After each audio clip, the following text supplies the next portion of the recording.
we had sickness.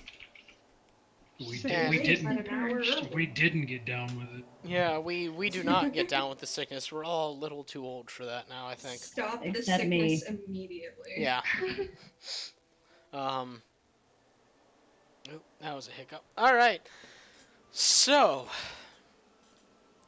to pick up directly from where we left off last time, the group proceeded through Verinestra's palace, the Palace of the Dawn Maiden, in search of the Archfey, searching for what had happened to her after being led through this palace by what seemed to amount to footprints of some sort, or skid marks made out of this black, thick goo. Proceeding through a few traps and a maze, the group emerged in what seemed to be her throne room, for lack of a better term, where they witnessed a large black ooze facing something that was currently on a throne, while there were several other black oozes scattered around the room, laying atop the bodies of dryads, sucking them dry of whatever essence these things are consuming. The group then went ahead and fought those oozes, because that's what you do when you are presented with stuff of that nature. And we're actually just going to pick up right there with the group having just killed all of the oozes in the area. The room, once kind of pristine, or you can imagine it being pristine, with its kind of sandstone-colored marble flooring and the nice rug and flowers, now covered in this viscous black fluid that's reminiscent of oil, now that the creature that it came from has been destroyed and kind of dispersed. There's still the quiet, like, gooping sound of oozes in the distance still feeding on things in the room, but they don't seem interested in you. Now perched atop the large throne, which you can now see now that there's nothing in the way of you, is this woman who... Someone just moved their icon? Me. Okay. I did it. Okay. I was like, what the You scared him. Yeah. How dare. You see a woman that looks much like Oberon. Very fey features, kind of narrow in the face, unblemished. However, different than him is she's actually kind of short and more Rubenesque of body.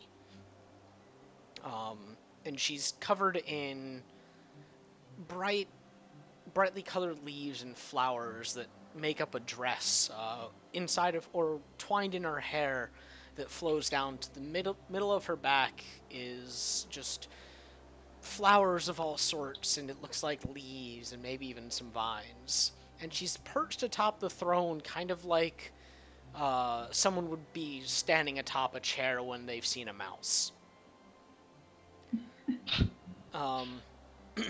And she looks over at you guys now that there's nothing in the way, and just kind of flashes this look. Navori, make a perception check. Oh God. Yeah. Okay. And wait, I got advantage on perception. A whole 11. She's holding her dagger out. Like, Yeah. She's holding her dagger out. They just killed a bunch of oozes. Okay. Oh, I meant at Verinestra. Oh no, she's just holding it. I mean, listen. You see Verinestra, as you assume that's who she is now.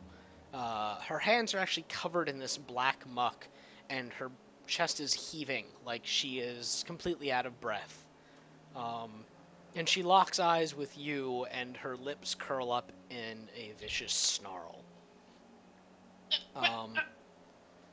But then a moment passes, and the snarl smooths over into a very large smile.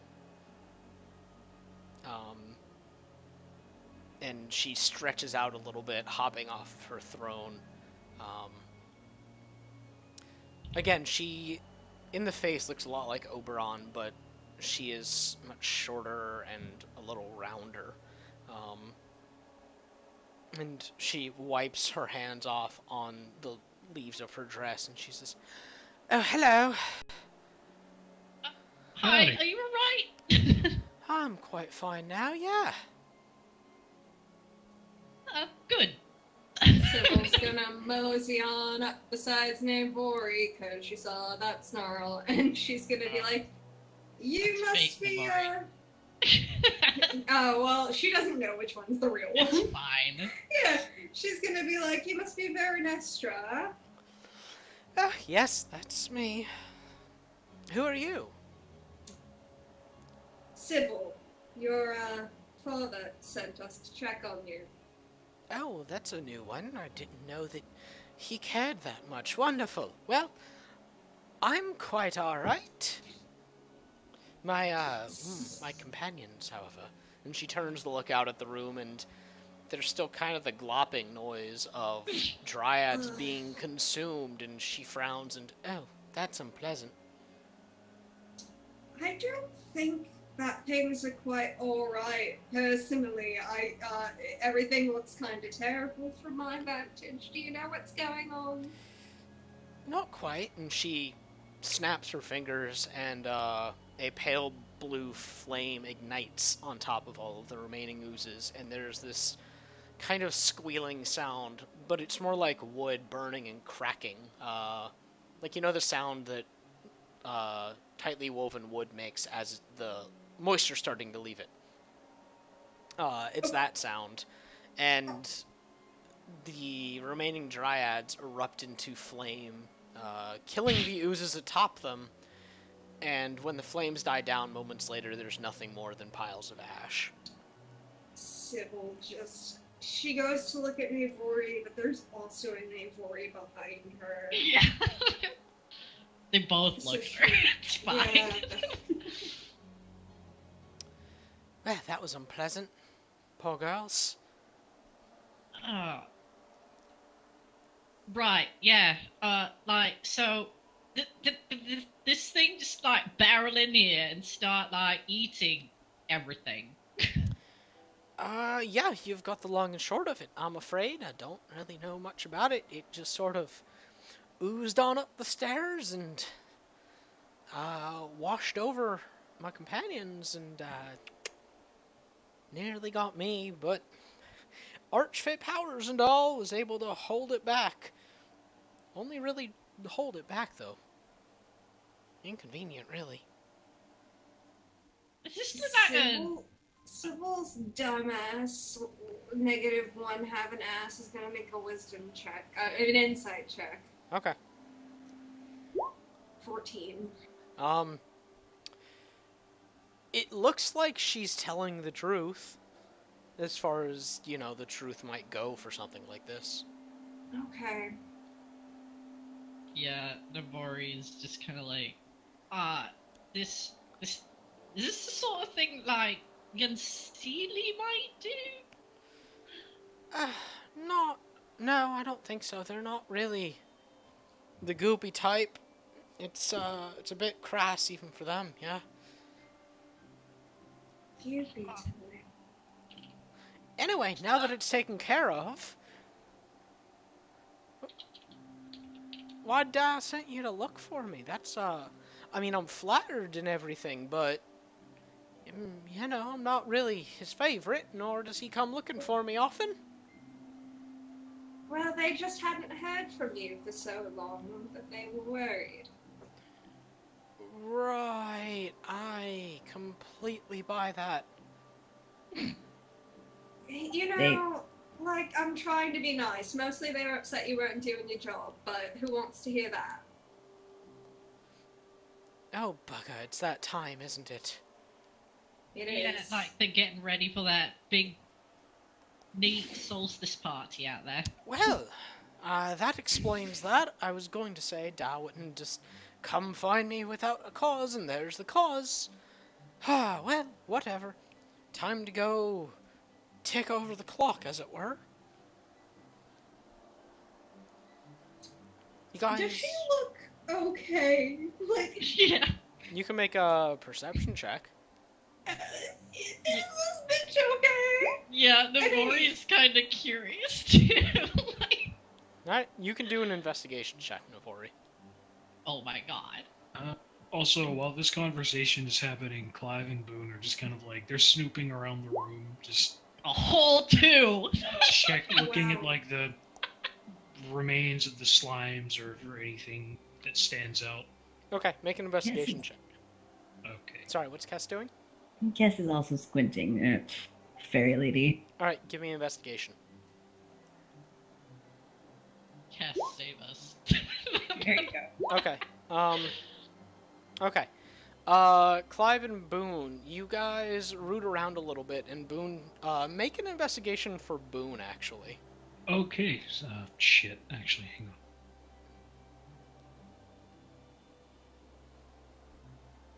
D&D Beyond really needs to hurry up and make that like companion sheet.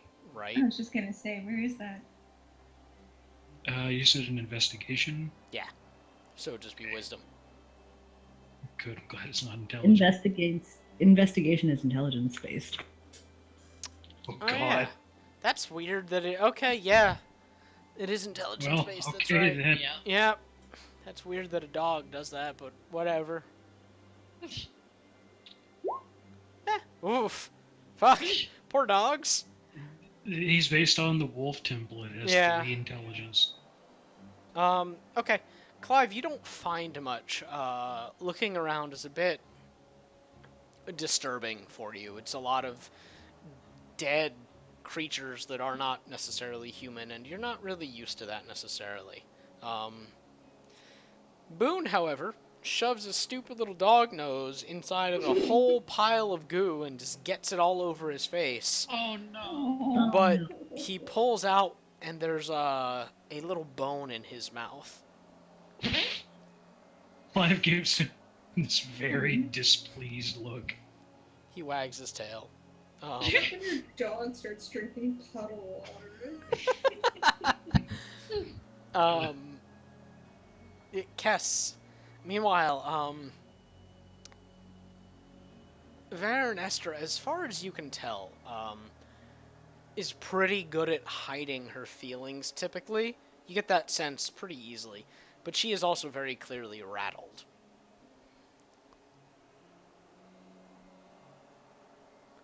Huh.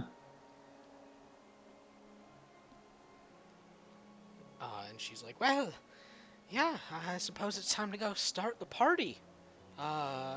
You folk need a ride out? I appreciate you helping. Well, here's the thing, right?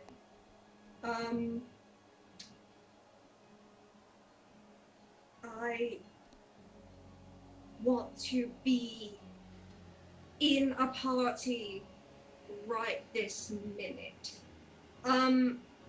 So I would like to join, but as any good party guest would know, you typically help out the host when they're having a bit of a hard time. So what do you need right now? Because I feel like, and Sybil just gestures broadly at the horrific room they're standing in. I feel like, you need a mite bit of assistance. Oh, well, I mean, I don't really do much. I'm sort of the master of ceremonies, as it will. I show up, and it's my duty to move things along, but everyone else takes care of the festive part, if you know what I mean. I'm sure they could use your help outside, though. Alright. Anyway, What's right? Yeah. There wasn't a guy in here looking for you, was there? Like, we saw a guy on the way in, but, I think he died before he could make it. I don't Yeah. see why. No, it's just been me for quite some time in here, actually. Oh. Weird. Alright. Might have just been a servant trying to get away. Oh dear. Oh dear, indeed. Anyway, let's head outside. and she claps her hands. And as she does so, you all get very briefly dizzy. But once the world kind of resolves itself back in your eyes, you are back outside upon the large terrace that you were on before entering. You are right outside of the door that leads in. Pretty much exactly where you were before you just went in. There's even like the little splatters of goo that initially gave you reason to head in. And Veronestra's there next to you, and she looks out onto the rest of the individuals getting ready for the party, and she goes, "Oh, excellent! They're almost done. Wonderful. Anyway, if you lot want to help, that's fantastic. If not, well, you all look a little ragged," she says as she puts her hands on her hips and ruffles her little leaf dress. I'd give you a little bit of a place to have a sit if you'd like. Sybil looks down at her hands and she looks at the rest of the party and she's like, oh, you know, yeah, that might be nice. Cass kind of looks down at herself, but mostly she looks down at her weapon. Mm-hmm. And she frowns a little bit. And she looks at Paranestra. Veronestra looks at Cass, narrows her eyes, looks down at the hammer, and then back up to Cass. And did that happen because of the? Yes. Oh well, that's a shame. You want me to fix that? Cass narrows her eyes, reluctantly Not nods. anyone can tell. Right. Well, I'll put in a word with the blacksmith, and after the party's done, you'll have something coming up for you. Just don't go running off and hitting things with your hammer before you hear from a man. Right. Sybil looks into this. Her inner monologue is like, geez, why is everyone in Oberon's family so much better than them?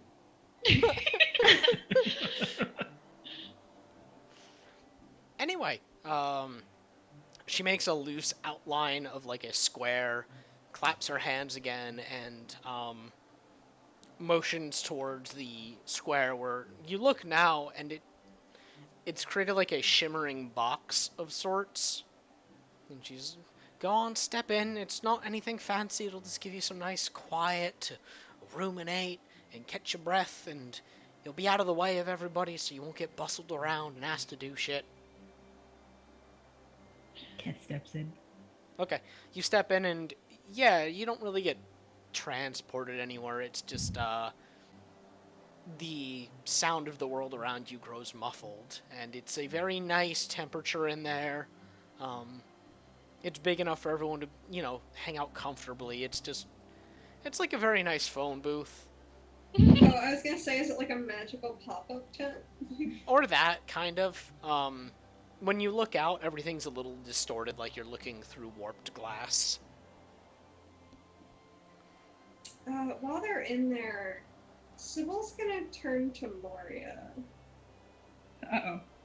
And Sybil's gonna be like, hey, so when we found the things with the teeth, right, the teeth goop, you said you recognized it. Yes. Do you remember what it was, or like where it came from, or what its name was? She said it came from like the Underdark or something. It Correct. was weird. The Underdark, the aberrations called gibbering mouthers. What's an Underdark? I mean, that's what I wanted to know. I've never been, I've only heard of it. It's sort of a country underneath the ground. Yeah, but I don't think it's underneath the Feywilds. Can I make a check to rifle through? Yeah, my you can memory? make a history check. I'm gonna guess there weren't no Underdark where I came from. I mean, Well, in a bizarre twist of fate, Sybil, the words Underdark tickle your edgelord memory. Back when she was a Chunin or whatever in middle school. Yeah, sure. When she wished she had weird magical powers. You recall that the Underdark is sort of like the Feywild in the sense that it is a layer to the prime material plane. But it's the bad part. Yeah, Um, I mean, Sybil, it's not like the Shadowfell where it's not like a negative representation of it so much as it's like it's just the bad part where that's usually underground. yeah. Well, I mean, Sybil's mostly was thinking about whether or not it's like directly under the Feywild. Oh no, If it's you can just remember. it's just another plane of existence. Yeah, so she's like having a squint, just like, well, that doesn't make any fucking sense. Why? Unless they were summoned here somehow. Because, well, yeah, I Could have mean, been some of them unseelie folk. Well, it just said that it doesn't seem like a thing that Unseen would do. yeah, mean, the does- Underdark isn't like directly under the Feywild, so I don't know why. Like, from Maybe what I can they're- remember, they didn't have anything to do with this place to begin with, so why would they be filing in? Well, I mean, we got here from Sigil through a portal. Maybe there's a portal to the Underdark somewhere. Oh no. This is like the fucking thing I read. Clive just shrugs. He's mostly talking out of his ass here. He has no idea if it's how it works. Instead of like demons come out of portals, it's gonna be like fucking goop and weird mouthy eye things. Sincerely, Sybil, hope like- not. It looks at Navori like, what? Oh no, nothing. I read something. Yeah, it's fine. She's gestures. Like, fiction something? Or It's, non it's how I knew who Chris and Jeremiah were. The people in that book dealt with like portals opening up and a bunch of demons coming out and stuff. Are you sure that that isn't just like ambitious friend fiction? Pretty sure. Like, didn't you read it? You've been in Sigil all your fucking life. Why would I read about Sigil if I'm living in Well, Sigil? I'm not. It's not about Sigil. It's just really popular there. Wait, you just said I've been in Sigil my whole life. Yeah. And you're not in Sigil your whole life. No. Fucking zoom in on Sybil's face straight through her eye and out of her brain. Like she just doesn't comprehend that for a moment. I mean, neither of Navori's us. just kind of looking at her like, what? Like, you never met someone not from Sigil? No, I just thought that you were from Sigil this whole time. Am I the only one in this party who's native to Sigil and has lived there their whole life? I don't remember. Sybil looks at Maria now. There's so many revelations happening. Yeah, I mean, I've only been in Sigil for like. Actually, I don't know how long at this point, I guess. You know, time's hard to tell. Yeah, it's fair. So, Sybil sits down.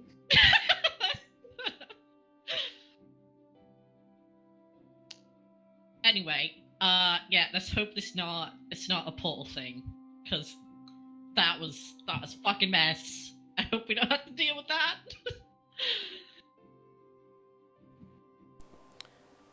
Okay, so a few hours pass, enough to give you guys the equivalent of a short rest, but not quite a long rest.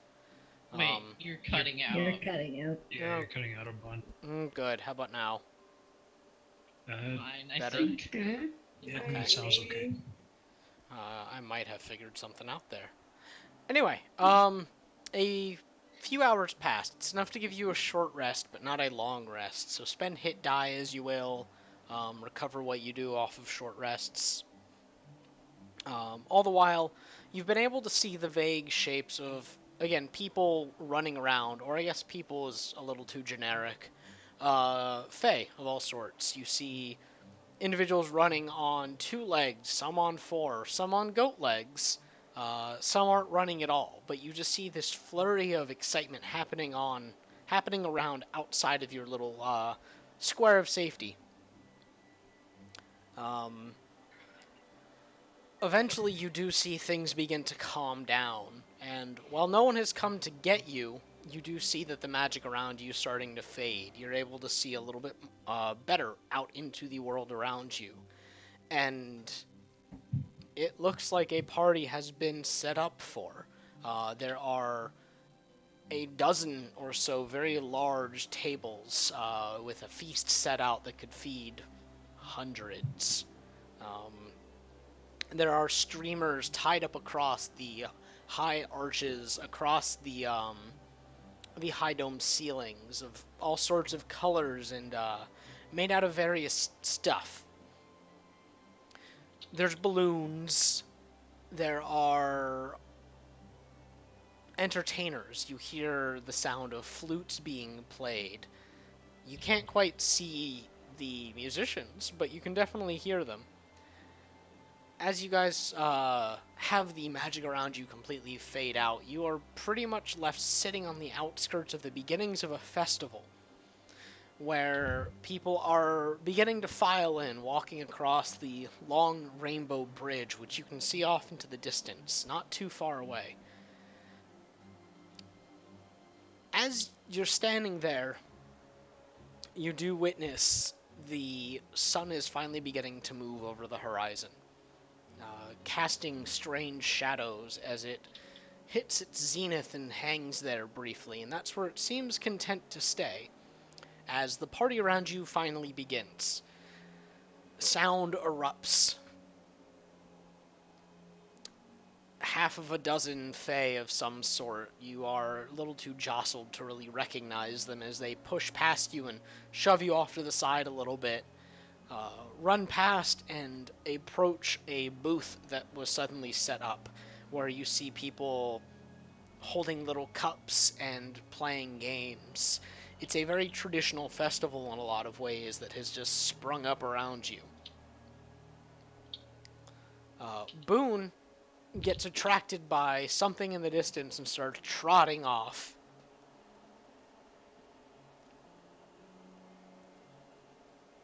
You guys gonna go after Boone or just let him head off? I I mean, mean, if Clyde's gonna go, obviously, he's not gonna leave Boone. Okay.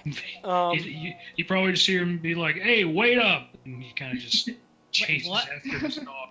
Maria's just Oh. kind of following the group. Yeah, someone's gonna follow until she finds something. Okay. yeah, Navari's following too, but her eyes are darting all over with all the movement, and her half thinking about like pilfering someone's pockets, but they're just leaves. So she's like, "Wait, no." You can make a perception check. Oh boy. Reaches into purse, pulls out pine needles. Nice. Tree sap. Not everything is leaves. People are wearing normal clothing. Oh. There are well. fae that are largely humanoid, not one of the strange seasonal people. Just they look like they're tall, elegant individuals wearing very finely cut clothing, but clothing nonetheless. Just like Okay. Eladrin here. Eladrin and 5th edition are the seasonal people. Oh, okay. Oh, that's right. I forgot about that. Yeah. Yeah. Which I dig a lot as opposed to just like, they're just tall Yeah. elves. They're way 1,000 times more. Yeah, more personality. Yeah. As you guys walk, you begin to hear people shouting out, advertising games and wares. You pass by one little booth where you see a small pixie floating in the air like they're sitting down on a chair, but hovering as their wings flap like a hummingbird.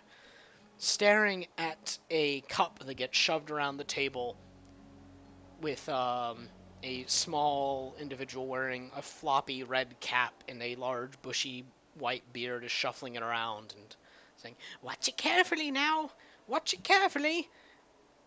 And the person or the pixie squints, and the individual shuffling the cups around stops, and the pixie points to one, and the person with the red hat picks it up, and there's a little gemstone underneath it. And, look at that! Here you go, winner's on you. And the pixie takes the little gemstone. It's about as big as the pixie. Takes it and just lifts away. And the individual with the red cap now looks up and sees you guys, and you see a big salesman-like smile curl up and, "Hello, friends, would you like to play a game?" Does it look like the dude that cast punch? I was just gonna ask. It looks similar. It's racist. They're not all related, you guys.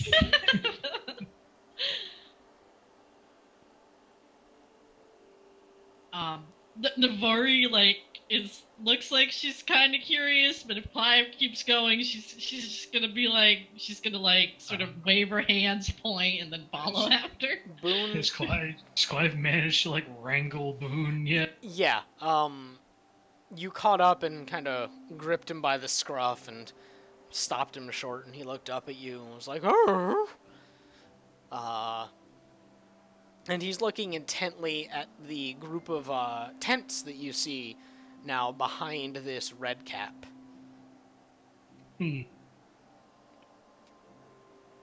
He's just looking very longingly. You smell something, don't you, buddy? His tail wags real hard.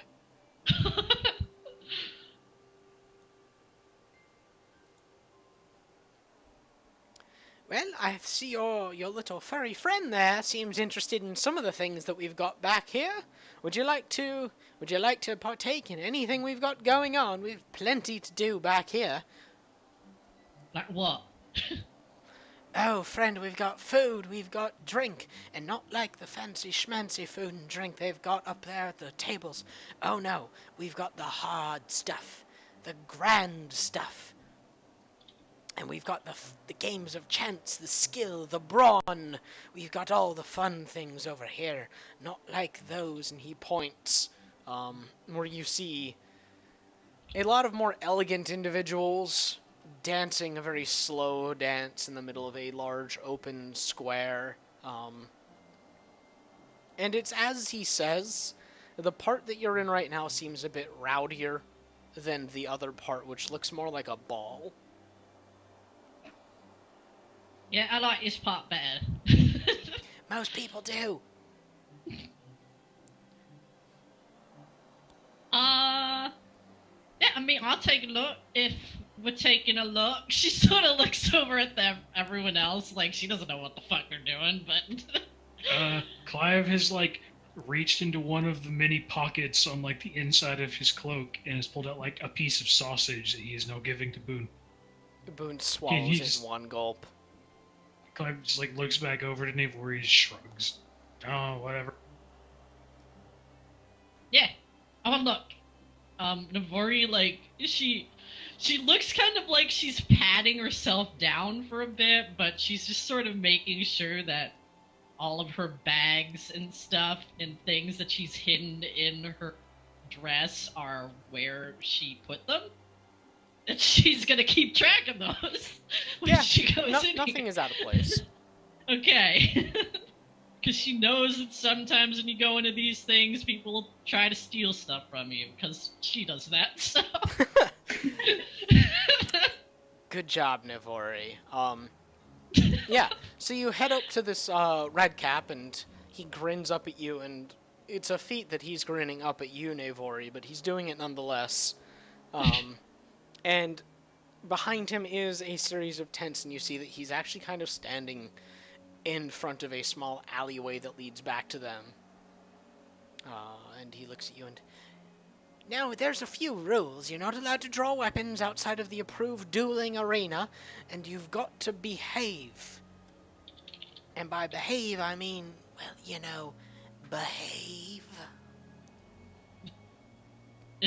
What kind of behave is this? Is this the quote-unquote behave, or is this like the you actually have to fucking He gave not you be a shit behave? he gave you that weird, like, squinty grin look when he said it. Okay. In other words, don't get caught. Yeah. Yeah, gotcha. She sort of winks. Wonderful. Now head on in, friends. Head on in. He shuffles out of the way and gestures, and you see behind him the little alleyway doesn't go very far, but once it passes through two tents that are narrowly put together, it opens up in a large circular area that is flanked by a dozen or so tents where you do see various games being played. There's the sounds of combat off in the distance. And there is the rich aroma of food that you can't quite identify off the cuff, but it smells foody. Sybil's gonna go find something that makes her look cool and impressive and then get someone else to pay for her. Okay.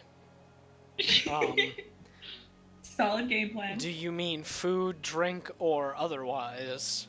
I said she wants to find something that's gonna make her look cool and impressive. Do you think that ribs are gonna make her look cool and impressive? I mean, I feel like most people have seen somebody eat ribs really fast, and there's like disgust and impressed all at once. Well, she doesn't want to invoke that kind of reaction.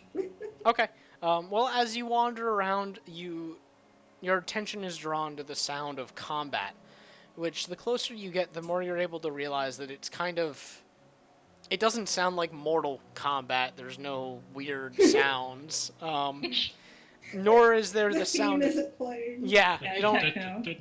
Yeah, there's no really hype metal theme starting to go. No, it looks like people using blunted weaponry, and showing off more than they're actually fighting. Okay. And yeah, they're very flamboyant individuals.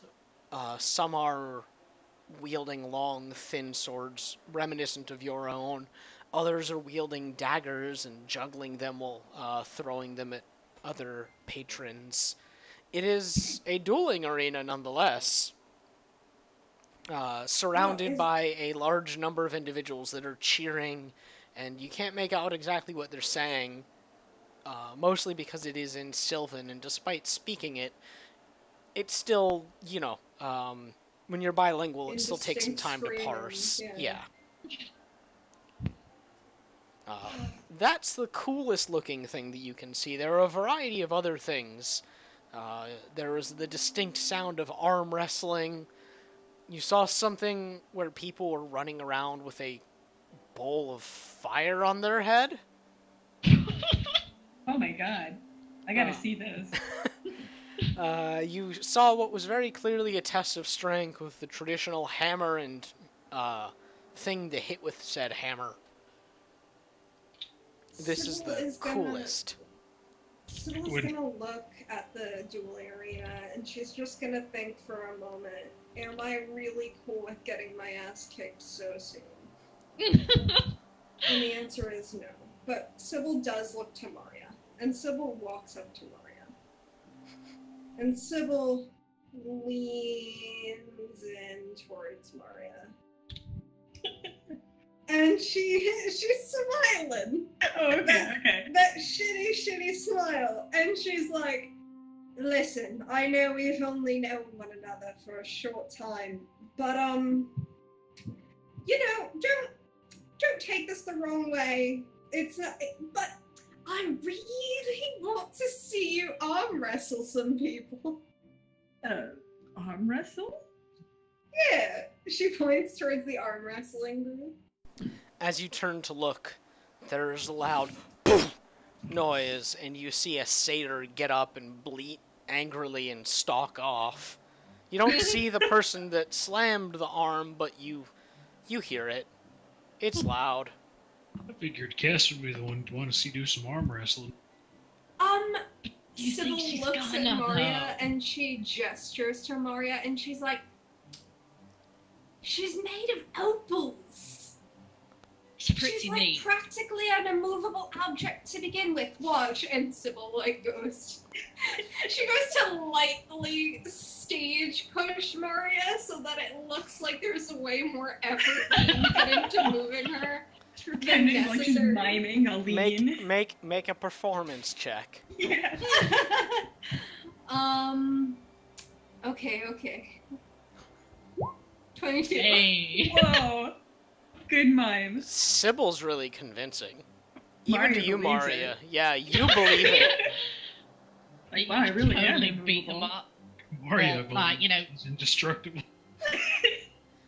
Well, if Sybil can't move her, then anything is possible, so... Okay. Okay.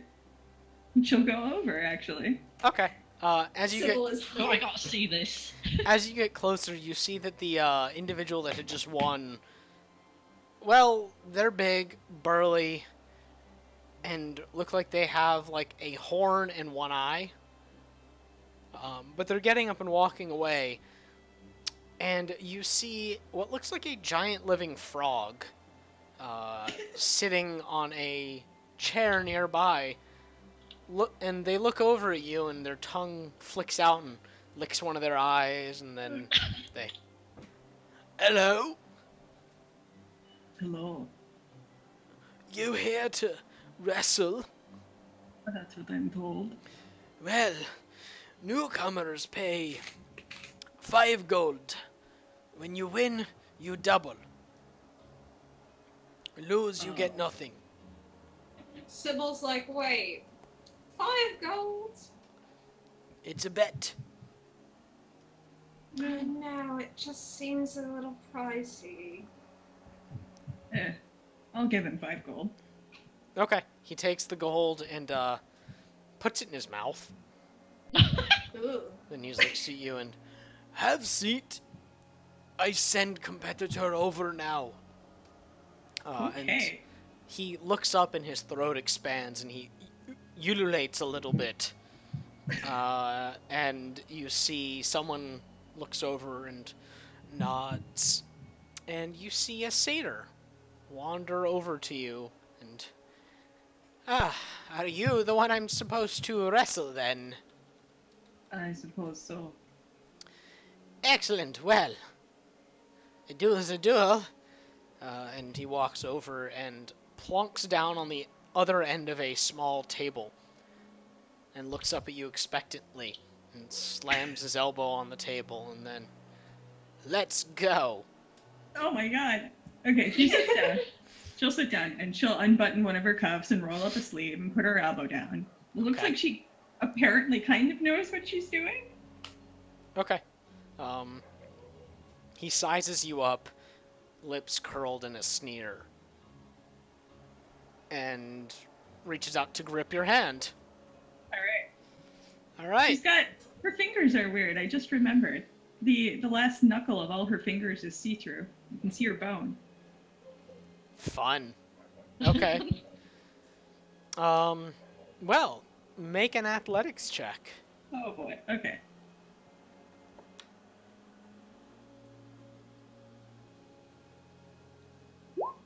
Oh no! How is that possible? I messed up the... Yeah. that's not right. Plus 4, you got a That's not 1. real- There we go. Okay. Well, you reach his grasp and you both flex your hands against each other and you see that there's a brief moment of panic in his eyes as he realizes he's not touching skin.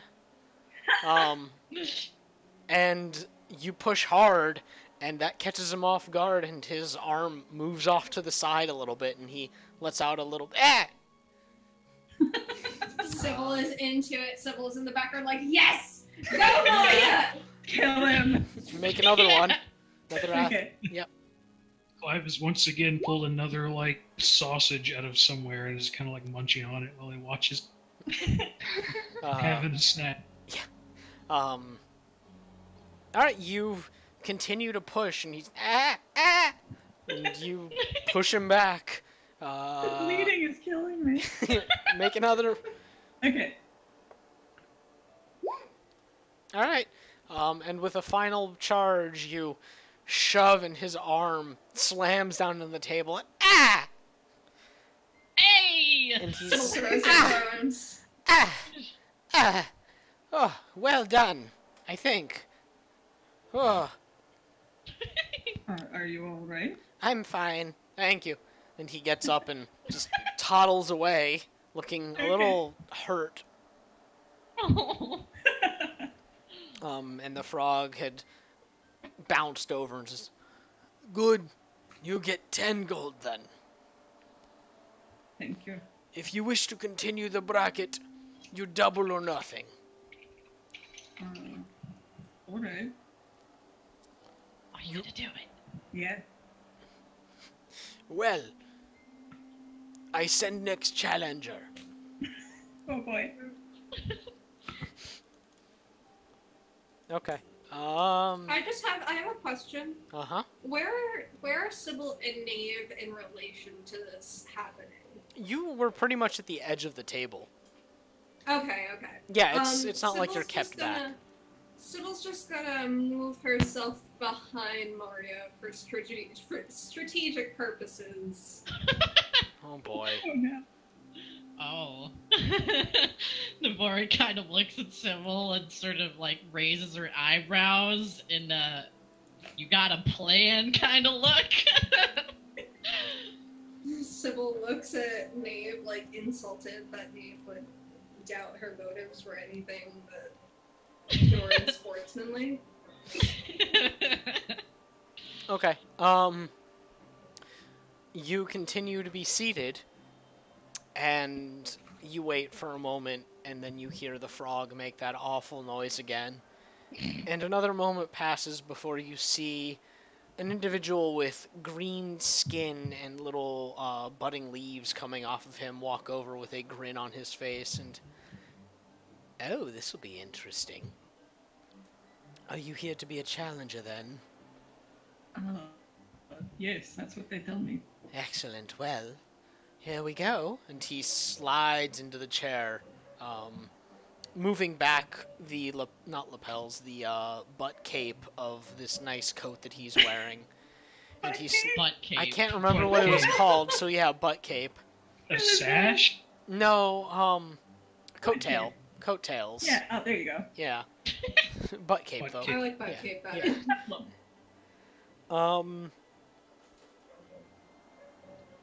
Okay. Did he and- just like Leopold? Did she like sit down and like flick the tail out? Oh yeah, totally. Oh my god. And he Beautiful. reaches over and rolls up his sleeves very elegantly and then looks at you and...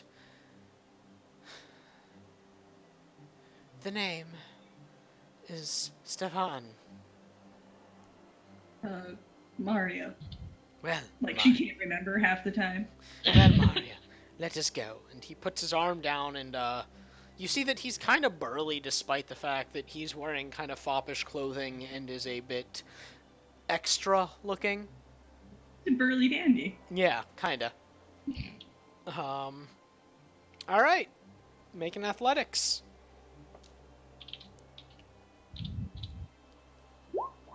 There we go. Okay. The grip is matched. You're not touching skin either, so there's no real unnerved behavior on his part. And you're matched evenly for a brief span of time before he starts Okay. pushing against you a little bit and you start leaning back with it. Another athletics. Oh god. Oh no. Sybil's just seeing what's happening. She's gonna use disguise self and just for a brief second make her face look like one of those horrible faces in the Beetlejuice movie. Okay, Just to throw him off his make his an game. intimidation roll.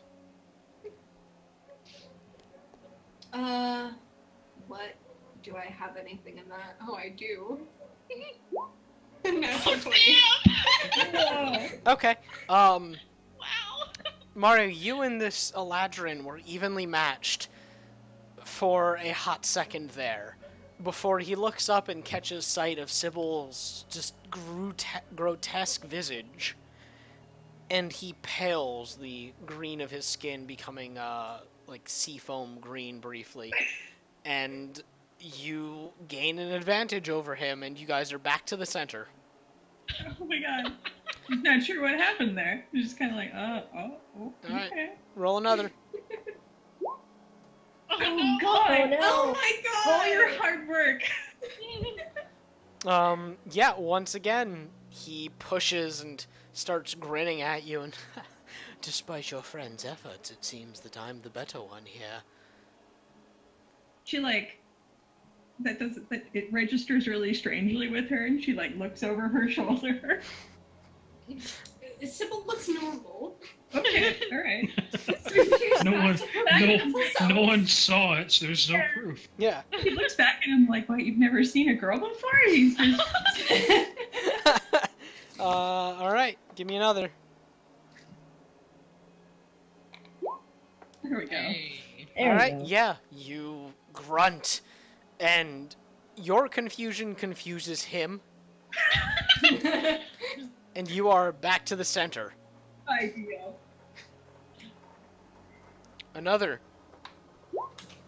Hey. Alright, yeah, you continue on with the momentum, pushing with a grunt, and you actually get him down a fair amount, and panic starts to sit in on his face, and he, oh, think not that this is how this goes. Oh, give me another. You got this, Maria. Alright, yeah. Without much further effort, you just, and then slam it the rest of the way down, like releasing your grip right before it hits. And he just, shit. Wow. Even Maria's like, she's got a little grin in the corner of her mouth. Gives like a small round of applause. Cassie's golf clapping. Clive's eating like a piece of cheese now. 'Cause no one knows where it came from. How's Dancer taking this? Because there are people kind of looking at her on occasion, but not stopping to say anything, just giving her like the interested little side look.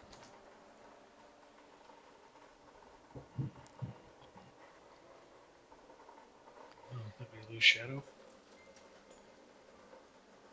Shadow, where are you? Shut up.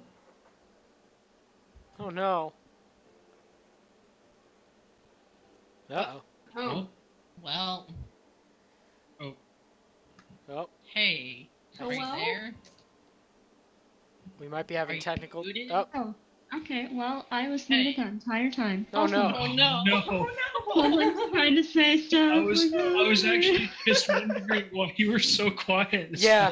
Yeah, yeah, I was. Okay. Well, Oh no, I didn't realize you were like unable to speak. I'm sorry. entire Yeah. 45 minutes. Oh no.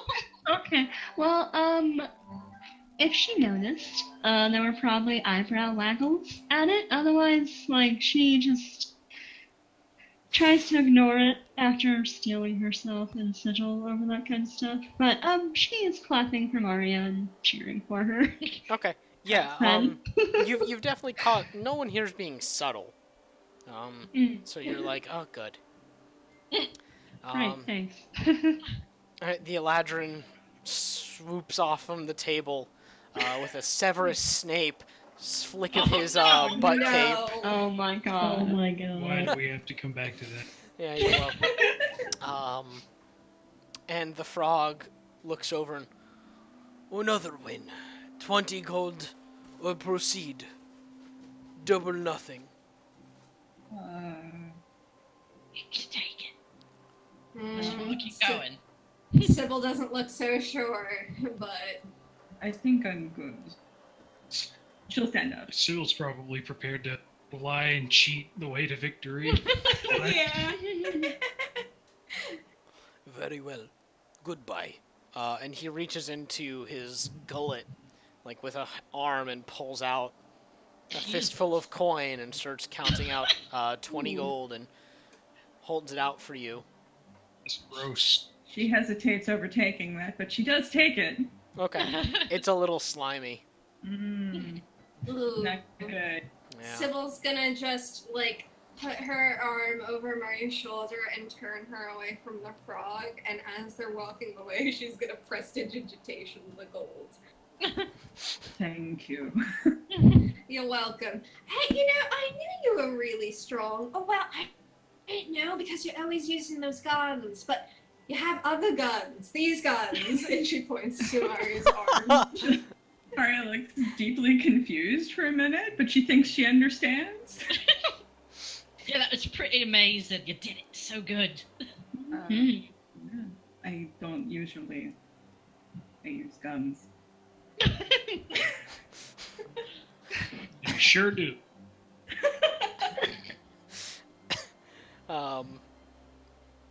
Yeah, so you guys continue wandering for a little bit, just passing through these tents, seeing a variety of wares being hawked. The sort of things that you do see are kitschy, like wooden swords, the sort of stuff that you would see being sold at a festival. Nothing grand, but, you know, oversized teddy bears. If they pass by, like, that test of strength thing, Clive's gonna, like, gently kind of, like, nudge Kess and, like, gesture at it and give her a wink. Yeah, you pass by the big, the hammer swinging thing. Guess looks at it and looks at him and then back at it. Can Sybil see this happening? Yeah. Can everyone see Yeah. this? I mean, it's not like he's trying to conceal it. I mean, he's just kind of being like, hey. Sybil looks at Kess and kind of moves into the frame of her vision. And she has, like, her hands on her thighs bent slightly forward, and she's just sparkling. How can you say no to that? Guess like there's a full body sigh and then walks over. Yes! She did it. Sybil Okay. high fives Neighbory. And then she goes to high five Clive. Clive accepts the high five. As you wander over, you see that there's actually a small, well, you think it's a child, you're not really sure here, but they're a small individual in, like, overalls, taking the hammer and lifting it a bit easier than they look like they should, and hitting it up against the thing, and you hear this, as the little ball that, was to be hit by the hammer goes up a little bit and then falls back down. And you see a cat-like person, sort of like Dancer, but more like a just cat that's on two legs instead of like a kind of humanoid cat. If that makes any sense. It just looks like a cat standing on two legs. Yeah, it's like a regular cat. Yeah, it's like a regular cat standing on two legs. Sheep. Puss in Boots. Yeah. Yeah, kind of like Puss in Boots, actually. Yeah. And looks at you, Cass, and... Oh, here to take a swing. That's right. Well then, 2 gold, and you've got a single hit on the hammer. Kess hands over 2 gold. Okay. He points at the hammer that's kind of been put in a little holster. He says, you take the hammer, you swing hard, it goes up. If it hits bell, you win. You win fabulous prize if you win. Kess, she doesn't even ask what the prize is. She Yeah, just, the more he tries not to smile too hard because she knows it's probably going to be really dumb. so she picks up the hammer. I have a really stupid mental image in my head now. It's like Kess holding one of those giant, like, Rastafarian bananas. Boardwalk games all the time. Oh my god. Cass, you lift the hammer and it's heavier than it should be. It is not a hammer that you could really fight with. It would do damage, but mostly because it's heavy. Right. And you lift it up, and you bring it down, and just give me an attack roll. Sure.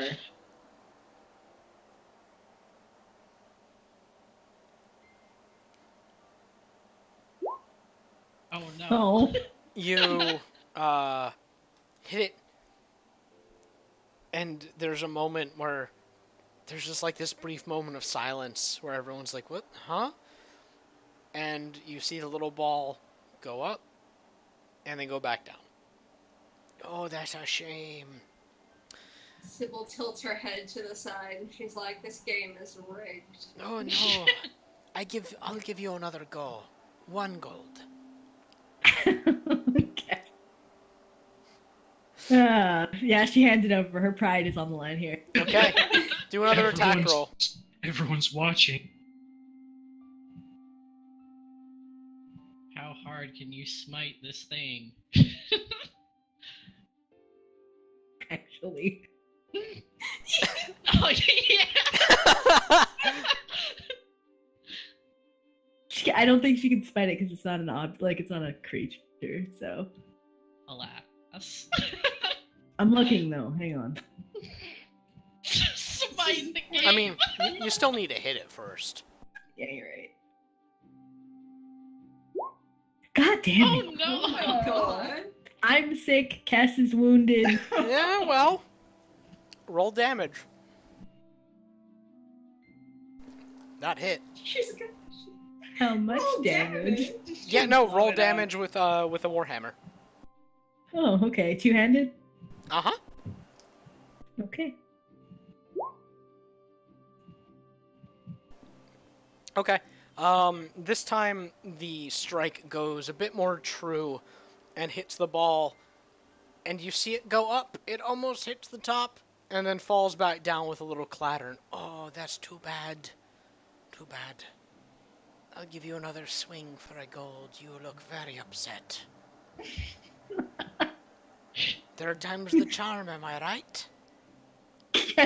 Cass hands over the gold. Okay. Like, She's Okay. completely You suckered gotta into do it. it. Go again. Silently too. I imagine she hasn't said a word. Shut Not the even a coin. grunt. It's not going how she thought it was gonna go. I like that she's more upset about this than like, fighting the slime. Like, these people just saw me fight an eldritch slime. Alright, roll damage. okay. Hang on.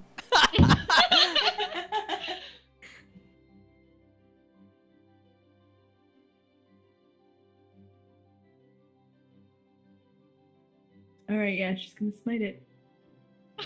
Yes. Because I'm Holy pretty wrath. sure It just says explodes. it just says when you hit with a melee weapon attack, you can expend a spell slot Mm-hmm. to deal Yes. Yeah. extra damage. Yeah, I mean, it's your own strength added to this thing, so it doesn't need to be living. Oh my god. Oh, gosh. Yes.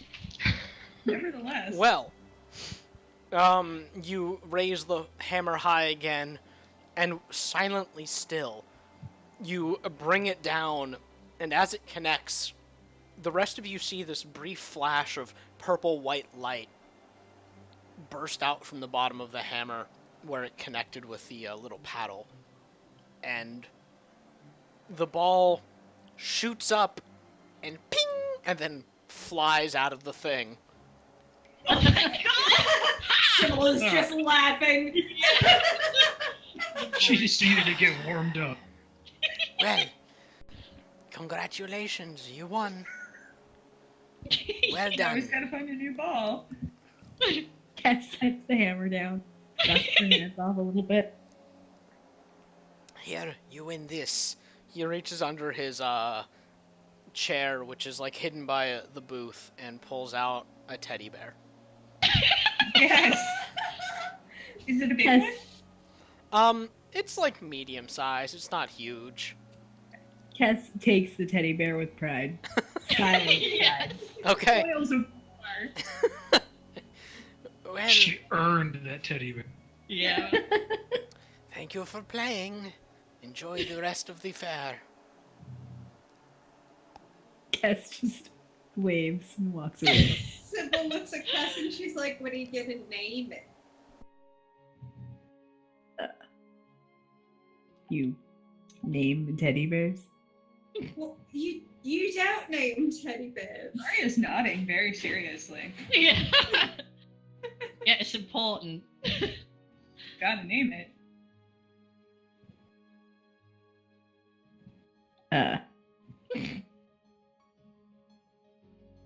She like holds the teddy bear out in front of her, looking at it very seriously.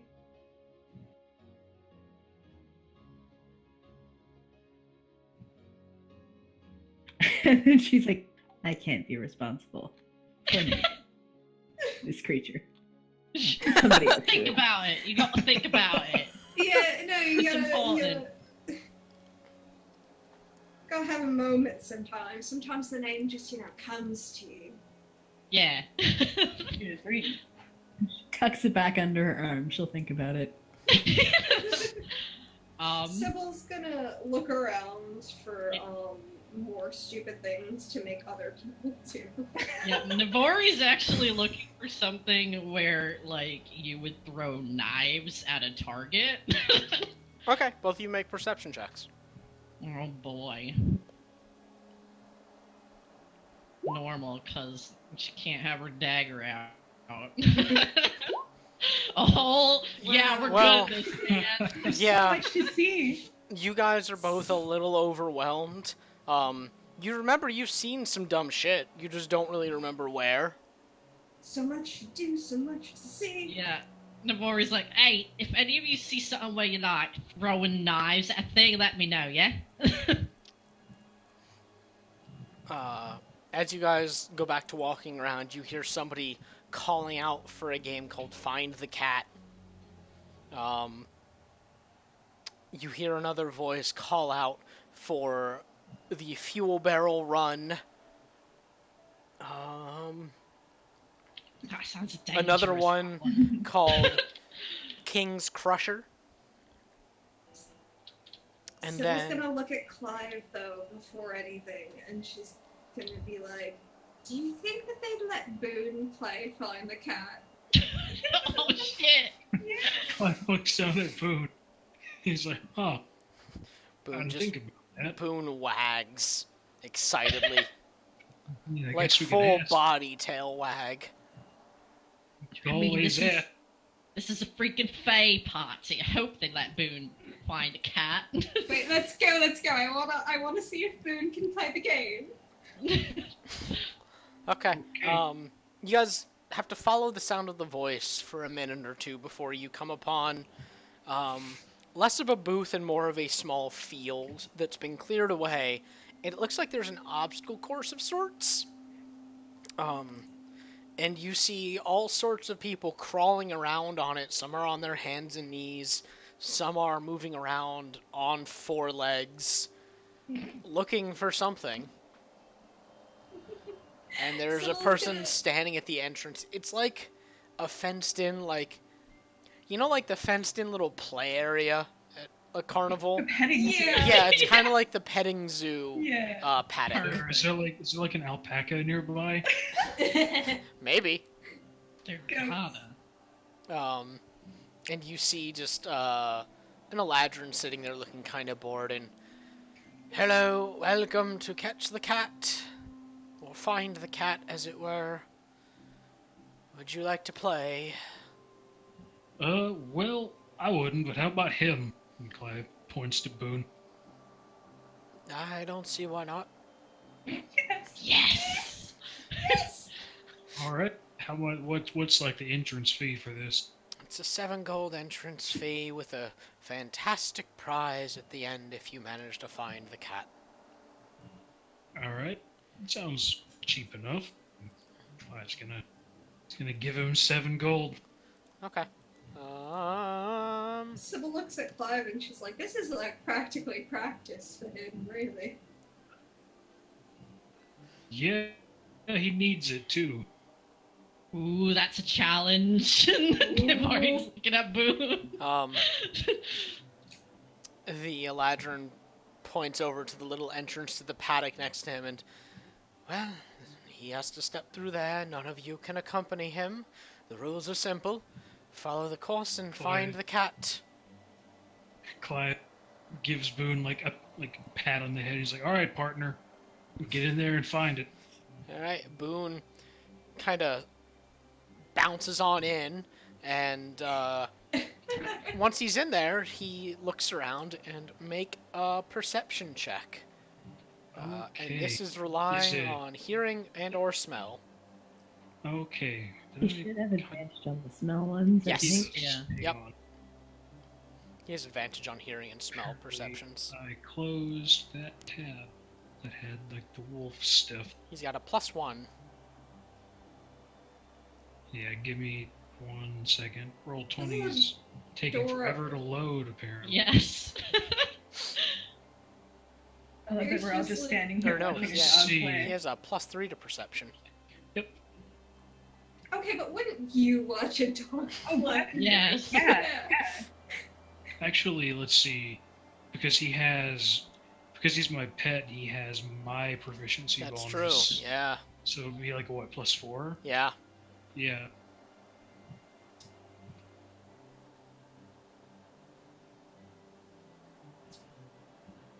I don't know what is going on. Is it roll 20 or is it my internet? I think it's your internet. Yeah, I'm going to figure this out later. Okay. Boone immediately shoves his nose into the dirt and starts snuffling around, and he starts maneuvering his way through this little obstacle course. There's no set path, but he has to get down on his belly and wriggle through a small little bush, and he seems intent on following something. He's underneath the bush, and you guys see him... Well, you see him go into the bush, but not come out immediately.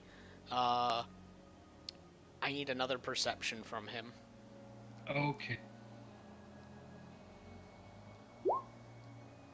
Okay. He pops out a moment or two later, his ears perked, kind of looking around, looking a little bit lost for the moment. Sybil on the sidelines is like, oh, look at his little ears. He's got something. He's Clive's looking just around, like- just like, Clive's just like watching silently. Give me another perception. Okay. Hey. God. Nice. Wow. Laser focus. Yeah, suddenly something catches his attention, and you guys can't see it. But his ears perk up, and his head darts off to the side, and he starts bounding off down this course, passing through like little rings, darting side to side, leaping over other people. Give me one more. Okay. Hey. Oh my God. Natural 20. He is running around like a crazy dog at this point, just like sprinting around, circles and circles looking for this. He's hot on the trail, very obviously. His tail is high, and suddenly he stops. And then just starts digging, and digging, and digging. And then like 30 seconds later, he looks up and there's a cat in his mouth. An actual How cat? did the cat get under the ground? Okay, but like, is this an actual cat? As far as you can see, yeah. Oh my god! What are the Fae doing? Is it alive? As far as you can see, yeah, and it just looks kinda... It looks bothered, but unhurt. Oh my god, he did it! It actual cat. Why was it Why under was the a ground? cat under the fucking ground? Yeah. Clive doesn't seem like he's questioning that. He just looks proud. Um, He's proud of his dog son. so Boone trots over back to the entrance to the paddock with the cat hanging from his jaws, and the Eladrin goes, "Oh, good, someone found the cat. I was hoping someone would find it before the poor thing suffocated." Jeez. That's a bit cruel, don't you think? Oh, he'd teleport out. Have you never heard of this sort of cat? If you don't see No. it for long enough, it just vanishes. Oh. Maria looks See. deeply unsettled. What kind of Schrodinger's breed? cat in the What kind of ground. breed is that cat? Just out of curiosity, what's the breed? I don't know. It's You know, just it's a fey cat, I guess. I don't know. Anyway, congratulations. Your papa friend gets a new collar. Oh. Oh boy. And he reaches over and pulls out this little dangling piece of vines. It's got a little clasp on the end, and he looks over at you and don't question why the prize is a collar, despite the fact that people can take place. But it's an enchanted collar that will allow him to be a bit more independent occasionally from you. I mean, he's pretty independent as it is. Well, we call this one it's called independence. Regardless, congratulations. And I'm gonna go ahead and paste this item into thing. Okay. There you go. You got a collar for Boone. Hooray. Clive doesn't put it on him yet, but he lets him sniff it. Boone just shoves his nose in it and seems enamored with the collar. Clive also reaches into his cloak and from somewhere pulls out another piece of cheese and he gives it to Boone. Boone savors the cheese. There's no just swallowing. There's thoughtful, blissful chewing. His thoughts are gonna be so bad if you do that. Well, he deserves it. Unfair. Hey, Do we? we got plenty of open space here. Yeah, we could just move away from the cloud and just let it be someone else's problem. Navori scritches him behind the ears. She's like, "You're a good boy. Look what you got." Boone is super Cat happy. around? The cat's gone. Okay, that's why I was like, did it just blink away? We all stopped looking at it, so Yeah. it left. Yeah. Navori's like, well, I wish if people stopped looking at me, I'd just vanish. That's Same. really useful. I That mean, seems a little dark. I don't know, you're still there, just, well, are you?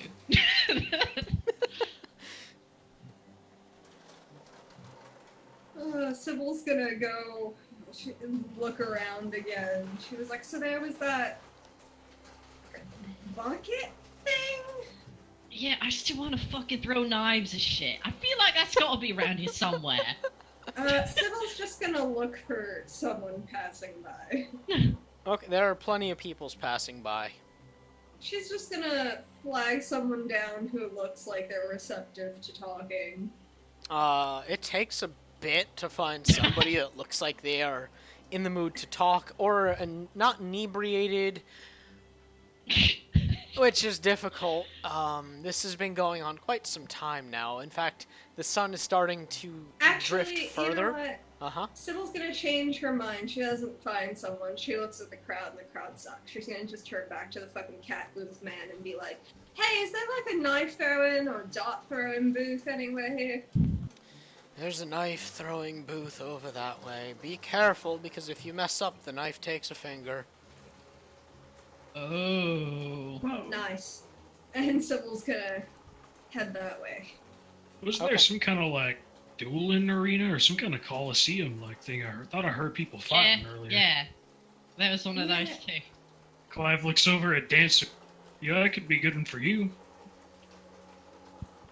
Ah.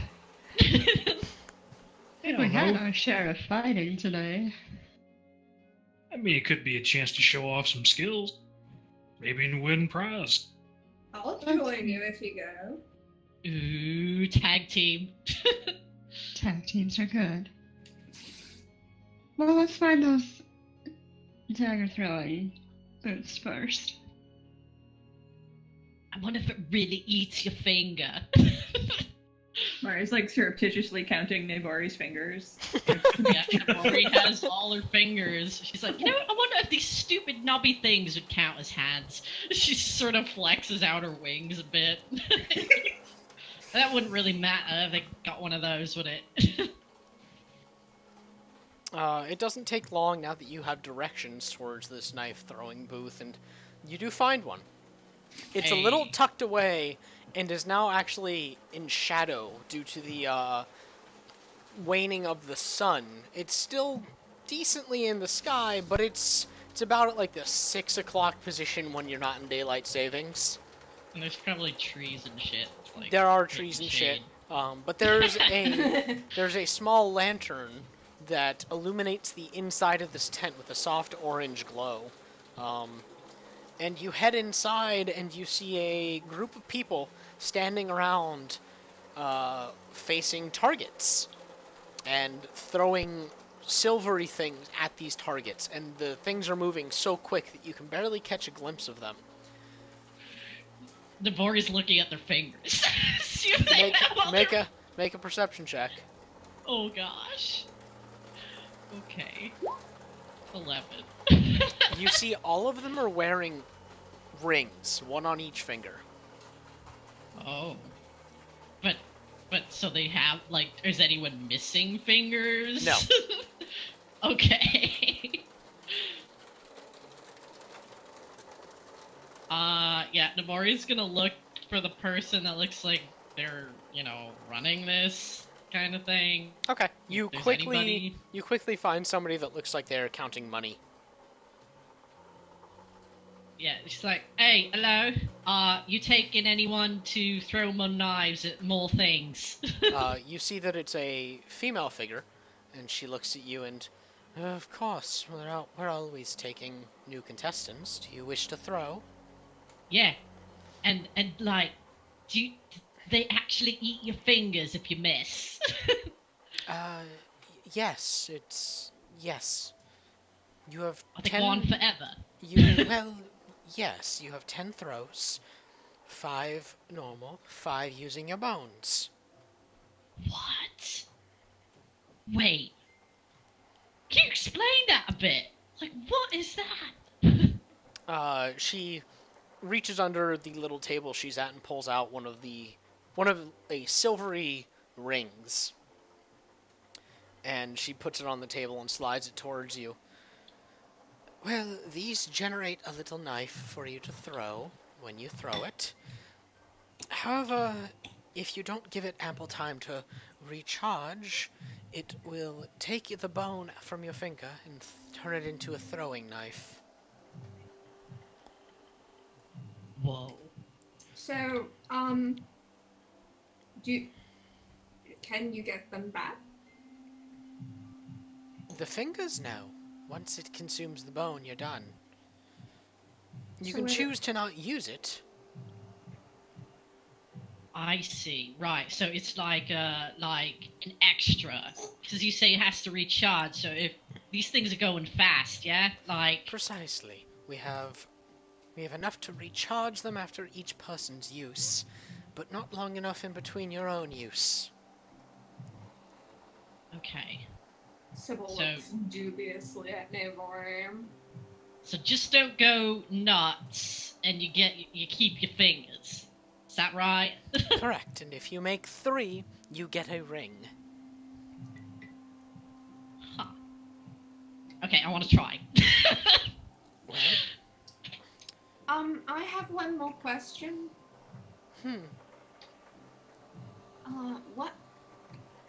What do you do with the fingers? Oh, we don't do anything. The ring consumes it to turn it into another knife. It's a bone knife, but it's a knife. A bone knife. Do you keep the knives? Oh, yes. Huh.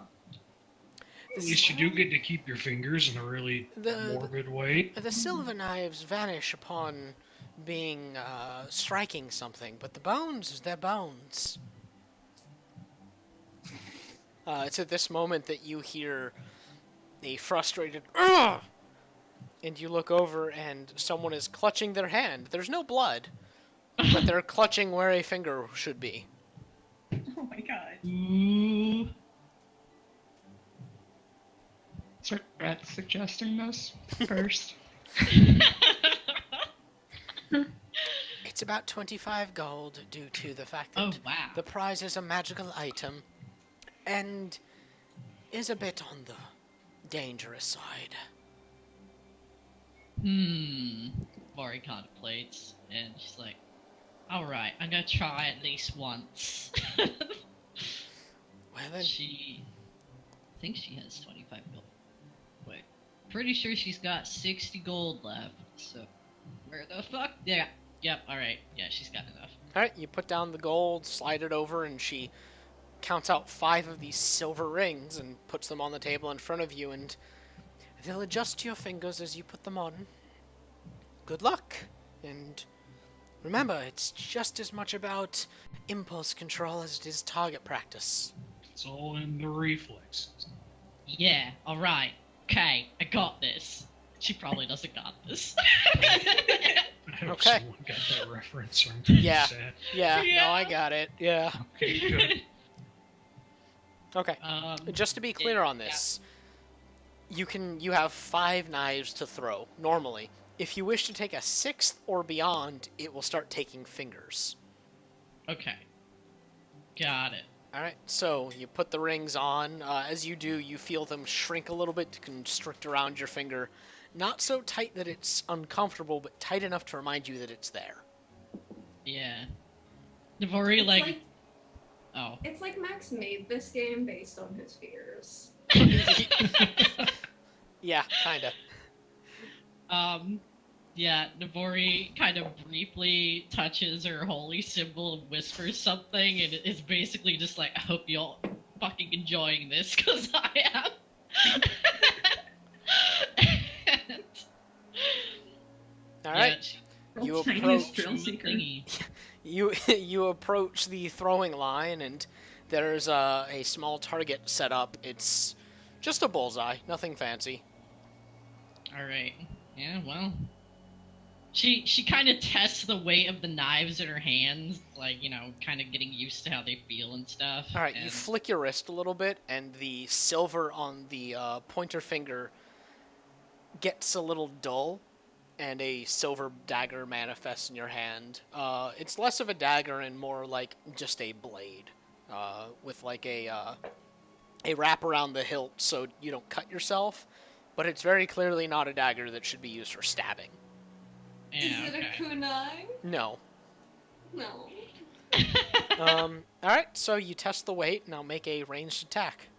Oh boy! Let's see. Ranged freaking attack. What do I even do? She's is- proficient. Does it count as proficiency with knives? Is that a thing? I think. Let me double check. I mean, she's proficient with, like, simple weapons. Right, I'm just looking at throwing knives. I should have looked at this beforehand. Oh well. Throwing knife. Oh come on.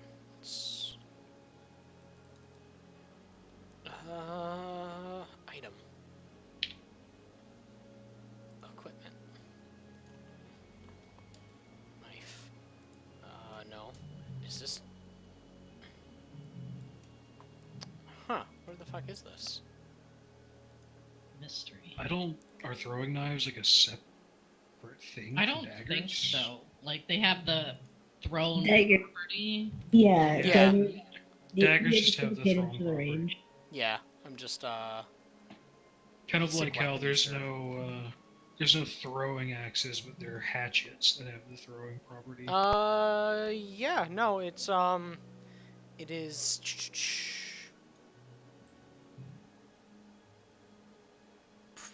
Yeah, you're proficient. If you're, yeah. Alright, sick. Damn! Alright. You test the weight of the knife, and Holy shit. with the thrill in mind, you flick your wrist out, and the knife sails straight without flipping at all, and just embeds itself in the target. You have one knife. Fucking 20. She's like, ha! Sybil, like a hype man, proceeds to lose her shit in the background. Exercise relief. Alright. Throw number 2. You Yeah, flex your hand a little bit, and the second ring grows dull. You've got another blade in hand. yeah. She sort of calms down to make sure that she's not gonna, like, just freak out. But who knows if that's gonna work. So, she throws it again. Not as great, but still alright. It's good enough. You flick your wrist out again, and this time the knife has to twirl a little bit, more of a traditional throw. But it hits the target and sticks. Navori's kind of wagging her tail back and forth. And just, like, grinning with awfully. Alright. She gets the third one. Alright.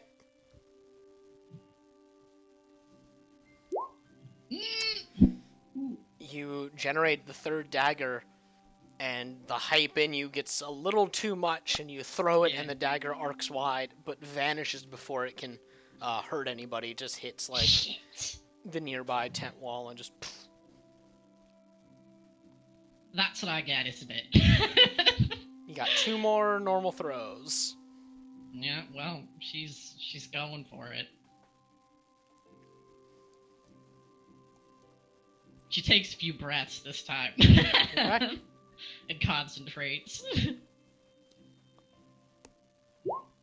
Hey. Alright, yeah.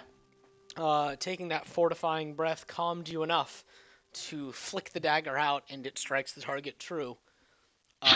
You've done enough to earn a single ring. If you would like to keep going, you can try for another, but it's another 3 knives. Oh. Yeah, no, like, she's gonna get that one ring. See what it's about.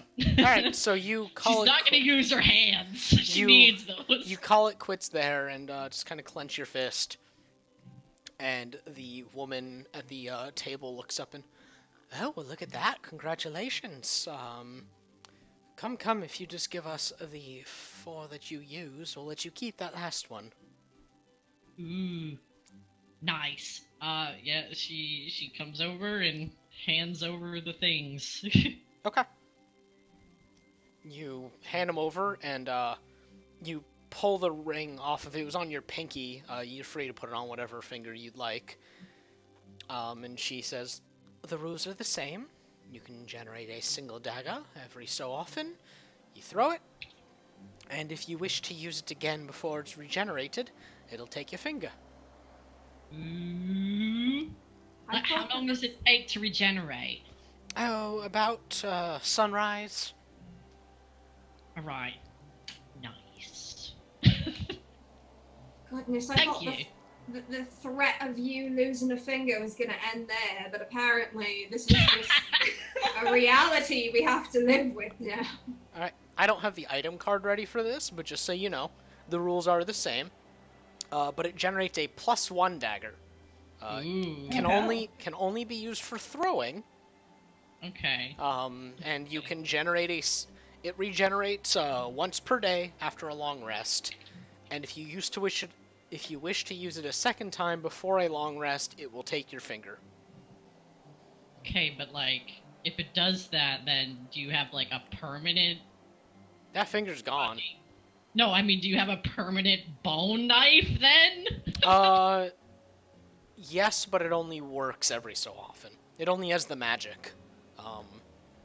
DOS is weighing their options. So I mean, mean- you can have a permanent throwing bone dagger, but it won't be considered a +1, basically. Okay. Yeah. Alright. Yeah, I'm just, I never know with this fucking character. So. Yeah. But yeah. Sybil looks at Nave and she's like, you should keep that on your pinky because, like, when you think about it, that's like the finger you can afford to lose, isn't it? Maybe. Yeah. Navori's like, she's looking at both of her hands like she's contemplating which finger would be the most useless. Maria's like appropriate How? nothing. She's just like, I wonder if toes count. Okay, but is she gonna throw a dagger with her? Yeah, I can't. I mean, I She could could. try. You know, I'm curious. I might try that sometime in a room. Throw a dagger with your foot. Oh. Upgrade spheres and be just like Huhulin. Oh no. Okay, so with that done, where are you guys going next? Now we gotta find some place for you and Dancer. You wanted to do that fighting? Yeah, I mean, the dragon made me pay money and I gave it all to someone before I went to the Feywilds. I got it. Okay, thank you. Of course. Well, So, Let's go fight. yeah, let's go fight. You could do that cool fire thing again, unless they don't allow it. I don't know about that one. Okay, but it would look really cool. Okay. So while you guys chatter, you wander back over to the sounds of combat. It's easy enough to find. It is a bigger tent, and once again, as you draw near, you see it is just this large circular pit, basically. It's not really below you guys. It's just more like a fenced-in area, sort of like the petting zoo doggy area, but Oh, I was You know, with thinking fighting. more like, meet me in the pit. no, it's not that fancy.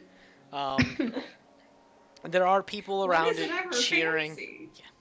Cheering, and you hear some people jeering, and you pull up and you see that there are two individuals in the ring currently fighting. One of them has a very elegant long sword, the other one has a massive two-handed sword. As they start moving around, you catch the glint of some magic outlining the blades, kind of like vibrating around it at all times. As you're watching, you see that the person with the long blade duck low and then jab in, trying to jab at the other contestant with the tip of its blade. The other person takes their big blade and kind of slams down on the slender poking bit, and it throws the other person off balance. They start falling forward, and the person with the big sword brings it up and brings it down against the you can now tell that it's an elf that is about to eat shit. And right before the blade can hit them, there's this soft and the large blade that was coming down on it is kind of deflected. It's like it bounces off. But the person that, or the elf, is pushed to the ground and has eaten shit. Invisible sumo suit.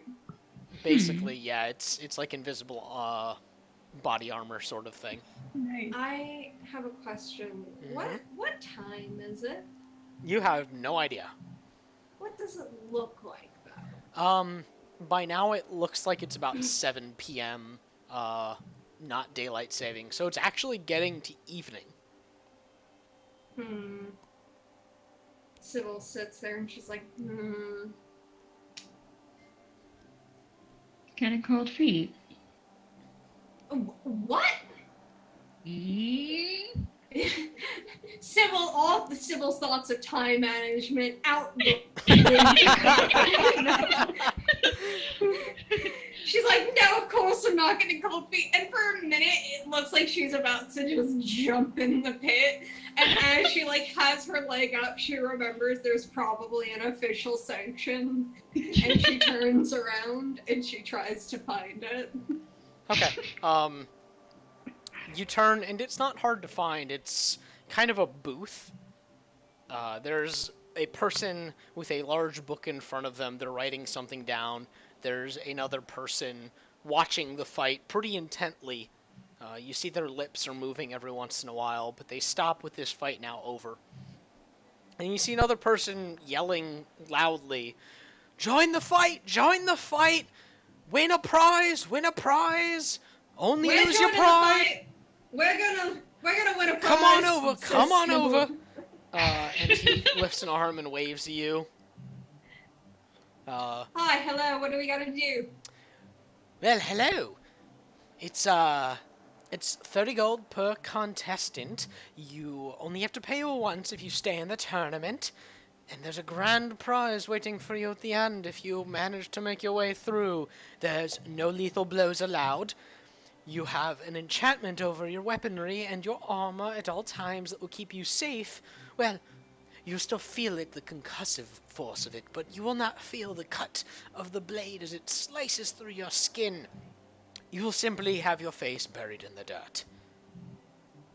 Sybil, like, she doesn't look afraid. I just want to point that out, but she is like 30 gold tournament. It's like 7 in the evening. You know, like, she's Yeah. just sitting there like, Dancer's thinking it over too. She's a little stingy with her money. Sybil's She like- might gauge Sybil. Sybil like looks at Dancer, and Sybil just moves in closer and is like, "You want to get fucking wasted?" You know, that does sound like a good idea. Yeah. All right. Never mind. Bye. And she turns and goes to try to find Yeah. a better party. Right, well, farewell, farewell, friends. 60 gold. And you guys... Pretty expensive. But there's not enough time in the evening. I want to get into some shit. Hey, yeah. I can feel Kess's like disapproving mom's. Cass is actually like looking at like back towards like the fighting pit. Oh. Uh-oh. Does any like Devori's like, you want to go, Cass? You want to beat some people up? No, no. She wants Like, it. Maybe the ooze Devori's wasn't like, satisfying. that's totally yes.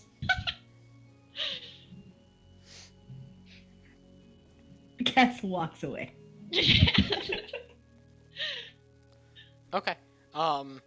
So you guys go meandering, and you pass by, now that you're kind of on the prowl for it a little bit, Sybil, your party girl instincts drive you towards the drinking tent.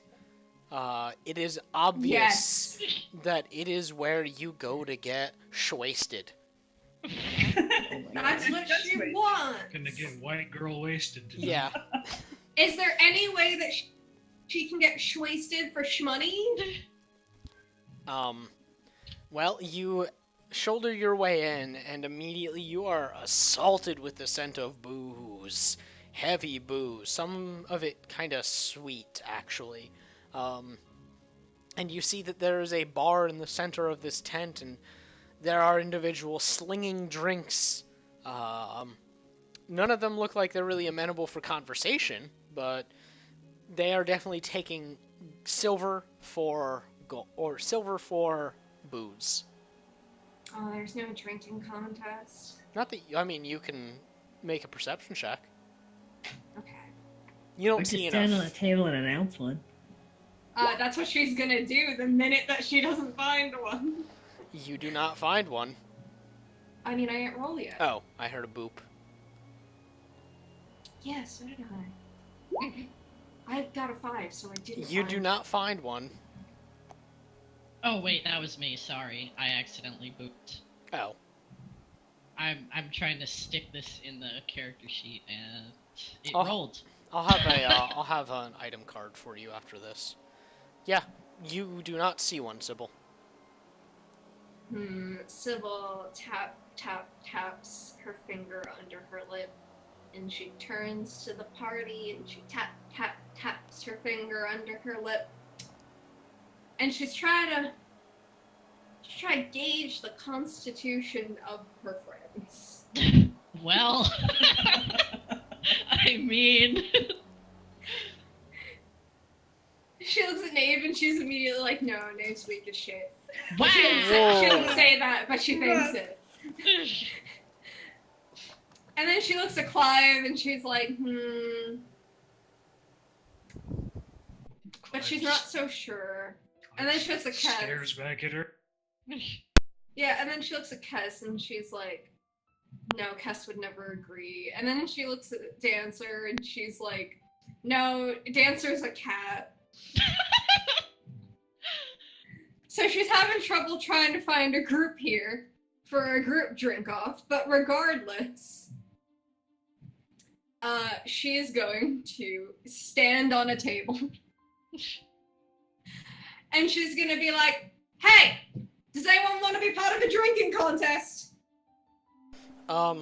It takes a moment for this to set in, or at least you think. It's very quiet, like this quiet falls over the entire area, almost eerily You're so. cutting in and out. God damn it. Okay, so when you say that, everything around you goes really quiet. Almost eerily so. In the presence of the quiet, how big's the tent? Make a perception check real quick. I'm bad at that. You think it's pretty big, but there's also a fair amount of people in, so it could make it a little smaller than it may be, or even bigger. You're not really sure. Okay, so. And in this Yeah, quiet, she's just gonna wait. you start to feel a little like, what did I do? And then a handful of people start up a cheer. And then more people start up a cheer. And then you start hearing, drink, drink, drink, drink, drink. Woo! Drink, drink, drink! And she's gonna plop her ass down and she's gonna be like, alright, place your bets, place your bets. Someone come challenge me. Okay. A few people come over, like, swarm immediately the moment they heard the word bet. And a small, gnomish-looking individual that's not really a gnome, they look kind of like a garden gnome, pulls up a chair next to you and, alright, sucker, let's do this! Is it the one that wanted Dancer's tail? They are, related. I know, I really want We to gotta see know. him again. Make a perception. I love him. What's my perception? Hunted him into the stratosphere and he landed on this. Clive, I'd want to drink it after that. Clive, you take a moment. Oh dear lord. It looks familiar. Oh my god! Clive doesn't say anything though. Does Cass notice? You can roll perception to see if Cass notices. Is she gonna kick him again? Kick him into the ceiling! Just Right up the mine. tent. No, you don't really Blessedly, notice. she doesn't recognize him. Yeah. Otherwise, yes. Looks bad. Derp. I would like Dancer to maybe Okay. check as well. Since you didn't announce it, I'll let you roll again. Yeah, no, that was an accident. I Oh, okay. didn't push that. 18. You take a moment to squint, and the voice is what reminds you. This is he, that motherfucker. That motherfucker. She just mutters under her breath. Get him, Sybil. Sybil's gonna she finds a fucking glass, like she just trashy as shit, picks up a mug, looks to see if it's empty and holds it out for someone to fill. It starts off empty, and then, yeah, they see you hold it out with an arm outstretched, and they come and fill it up with you don't know what. It's fine, she's gonna drink it Doesn't anyway. matter. What And do I gotta roll? individual does the same, and they get a mug full. Roll Constitution. Okay, Sybil's gonna look at the gnome and she's gonna, like, 1, 2, 3, slam the mug against the table and then, like, clank it up against his cup and slam it down. Alright.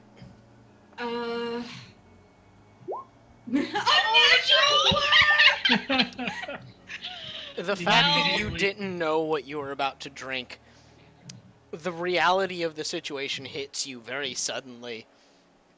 And it's very, very bitter and unpleasant. And the red cap seems to take it pretty well. He's just, looking a little green around the gills there.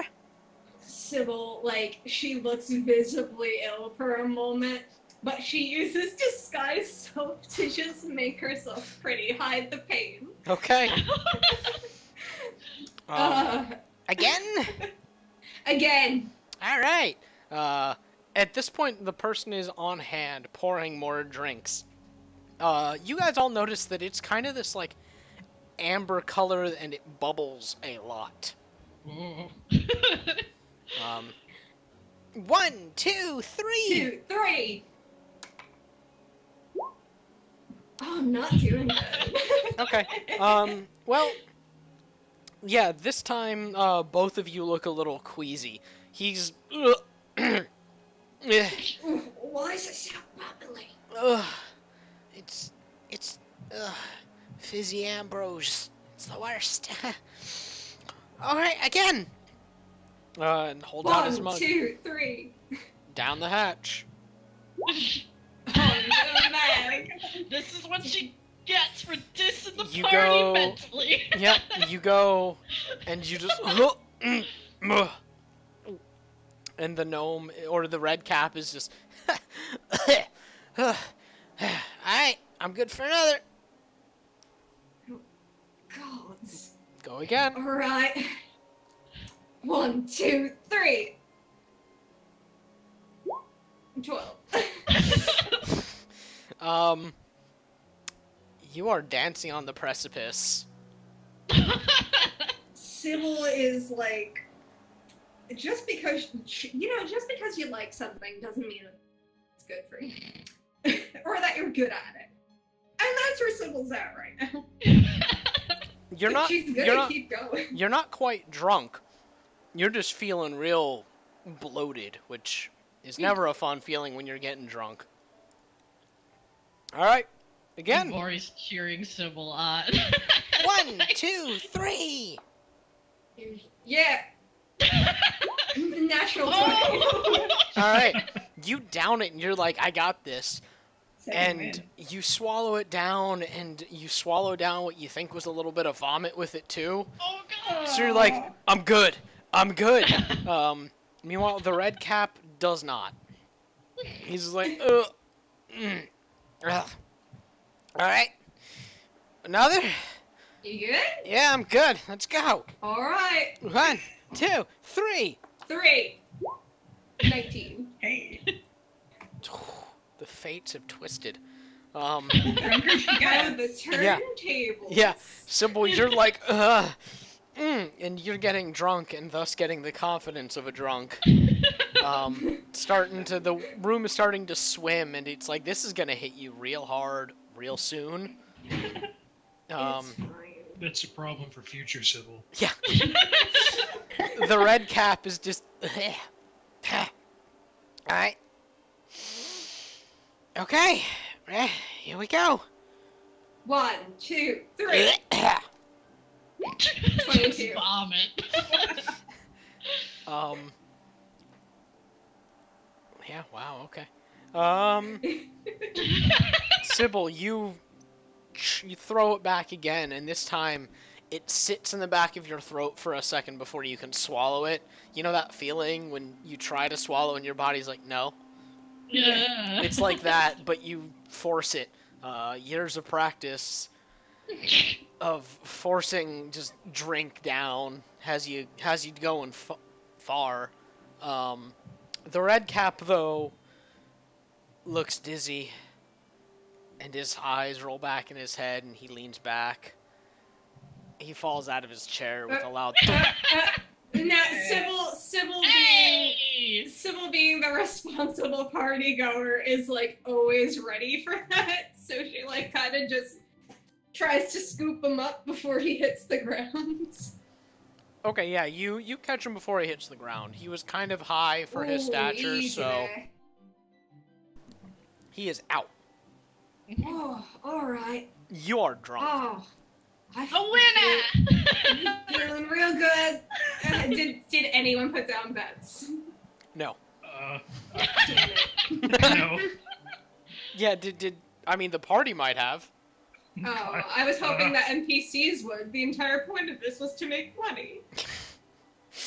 You didn't give him a chance. I could have done it while we were drinking. They were afraid. We're afraid. However, you do hear the bartender yell, "All right, 5 gold to the winner. Hey! 5 more to the next winner. And 20 no, to the one after." Sybil kind of like slithers out of her seat. Navori helps Sybil. It looks like she's gonna have some trouble. Oh, it didn't look like Sybil was having trouble. It looked like Sybil was deliberately, like, oozing out of her seat to look inconspicuous, but, like, it's not. It's all the... It's when you think you're really stealthy because you're drunk, but you're not stealthy, you're just drunk. Yeah. It's the don't be suspicious thing. Yes. Sybil's like, fuck, I want breadsticks. Oh, that's too real. Hey, there any breadsticks around here? I mean, probably got some bread somewhere. I mean, if it's a drinking place, maybe they do have bread somewhere. I want to be deep fried breadsticks. Yeah, someone walks by and kind of... There's all sorts of terrible festival food down the way if your friend there needs something to soak it all up. She looks like, well, if she doesn't get something soon, she's gonna float away. What? It's around this time that you notice that, yeah, your feet are like an inch off the ground. Sybil is like, oh my god, look at That me. is not fair. I'm feeling floaty. I'm fucking floating. And she's like moving her arms in the wave and like her legs are kicking back and forth. Yeah, Navori grabs her hand and like starts bringing her somewhere to see if she keeps floating, like a balloon or something. Does she continue, like, does she have to walk, or is she just, hovering while she's being dragged? She needs to be guided. What? Sybil needs to be guided. She cannot walk of her own volition at this point. Sybil doesn't need to be guided. She doesn't need a manager. She can't be managed. Sybil is going towards the food court, and sometimes when Navori thinks she's cooperating, Sybil jerks in a different direction. Well, I Well, mean, if you she are, does, you Navori are, just let her go. Sybil, See you are where- certainly trying, but you're only able to move yourself every so often because you are lifting off the ground. Okay, And your feet, I'll tell you what- your feet scrape, and it manages to give you enough momentum to go forward, and you start doing that drunk forward lean.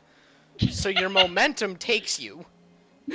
I'll tell you what Sybil does. She makes her sword appear. Oh god. And she digs it into the ground, and she paddles her way to try to find some sort of confection that she wants. Okay, yeah. She's immediately changed her mind from breadsticks to funnel cake. Just the attention span of a 5-year-old. Okay, you guys follow a paddling Sybil, fighting against the current of alcohol. And Sybil, you go off course every once in a while. Navori does have to occasionally nudge you from, like, not hitting into a tent. It's fine, I can do it. Yeah, you got this. And eventually you follow the smell of fried sugar, and you come upon a booth where they are certainly frying something. With it being a Feywild festival, it looks like they're frying a rainbow. Um, they're also like there's little pastries with wings that are floating around. Well, no, not pastry, deep fried something that is Yeah. floating around with little pixie wings. Navori's like, "Hey, Sybil, you want to Yeah. taste the rainbow? Look at that." Fuck. I've tasted the rainbow many, many times in my short life. Oh. And then she puts her hands together and she spreads them out and a rainbow appears. And she looks at the... Does she have the 5 gold that she won from the fucking Yeah. police? Okay, she looks at the person who is serving the food and she's like, would you please... Is it a man or a woman? Make a perception check with disadvantage.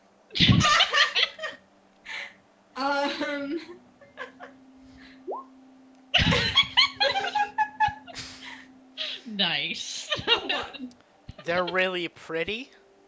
Hello, pretty lady, would you please feed me? And Sybil slots down the whole 5 gold on the counter. You're horrifyingly good at this. Channeling your 18-year-old, I see. Yes. Yeah. The individual looks down at you and...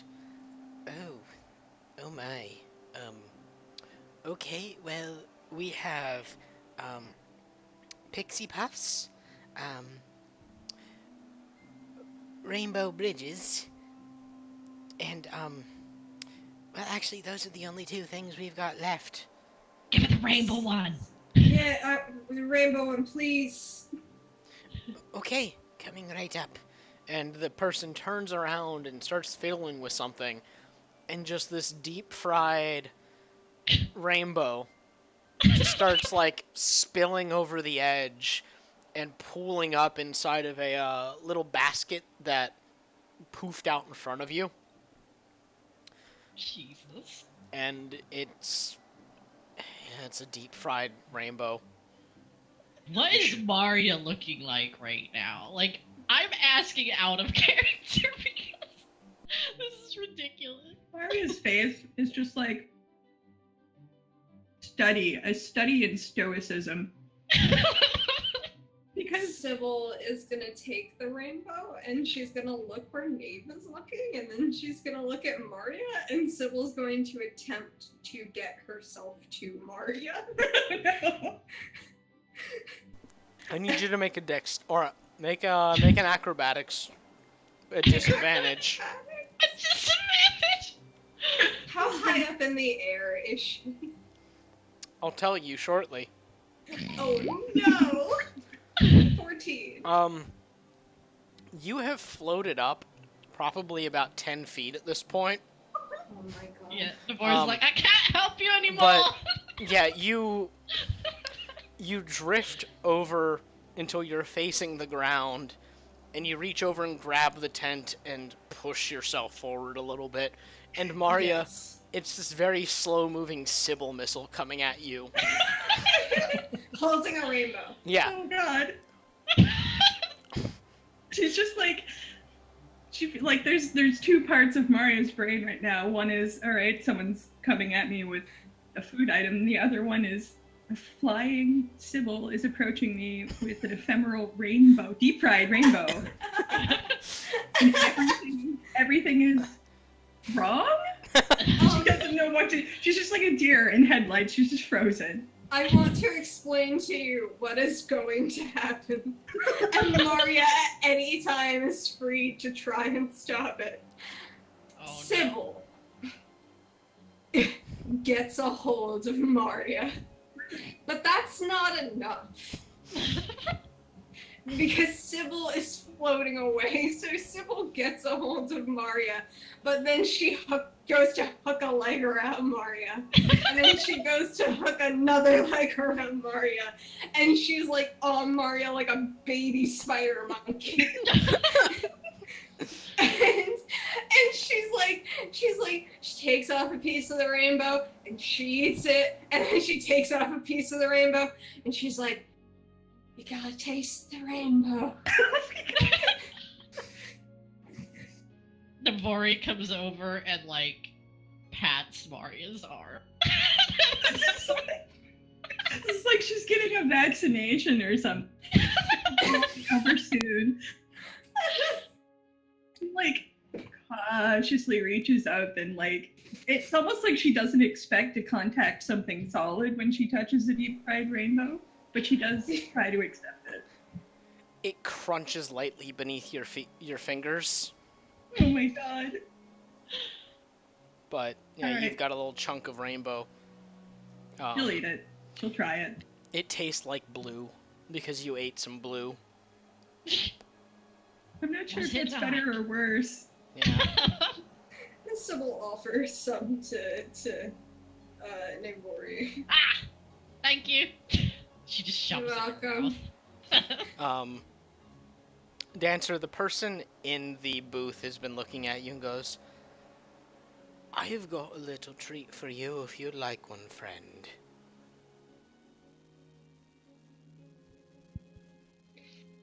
Uh-huh. It's a bit of a special thing. And they bend over and root around for something and pull out a little... It looks like a mozzarella stick in the shape of a cat's paw. Oh my god! You'll really like this one. It's Deep fried special cat made for you. Oh my Not god. creepy at all! God. Wow, that is, creative. How much? 5 silver.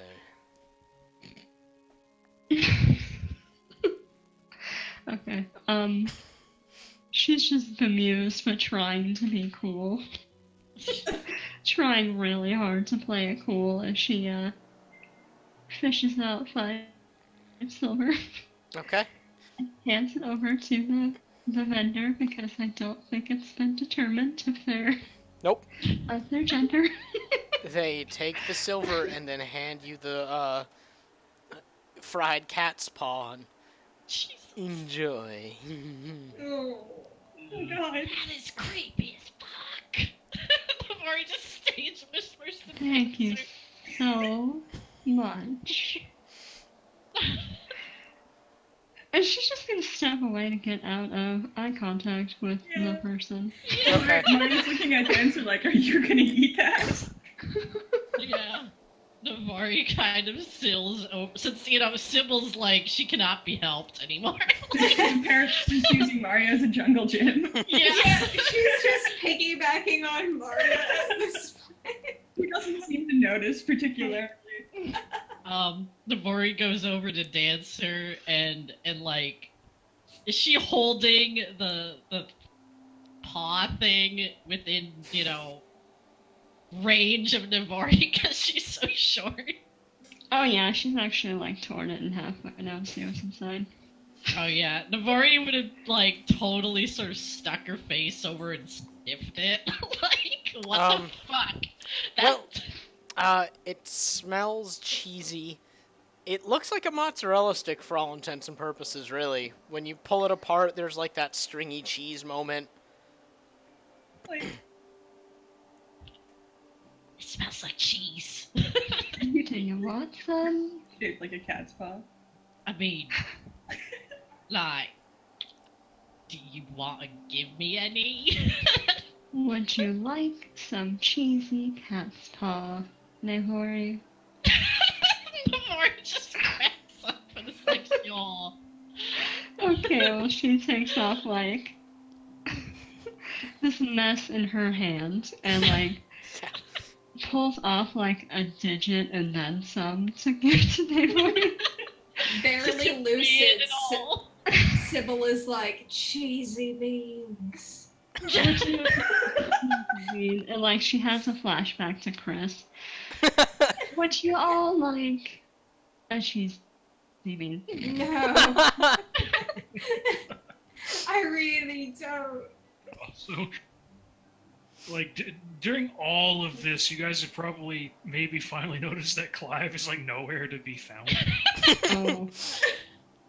He's that guy that leaves in the middle of like the night after you don't see him again. Yep.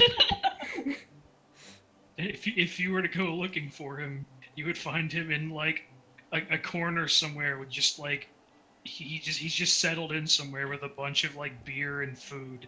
He's just eating and hanging out with Boone. Is Kess there with them, or did she remain behind with Clive? She watching these She's crazy done. children. She's found a table somewhere and is drinking the plainest ale she can possibly drink. Jesus. Okay, so it's Plainest, most nondescript and personality. Wow, am I the drunk one tonight? Personality-less ale. Yes.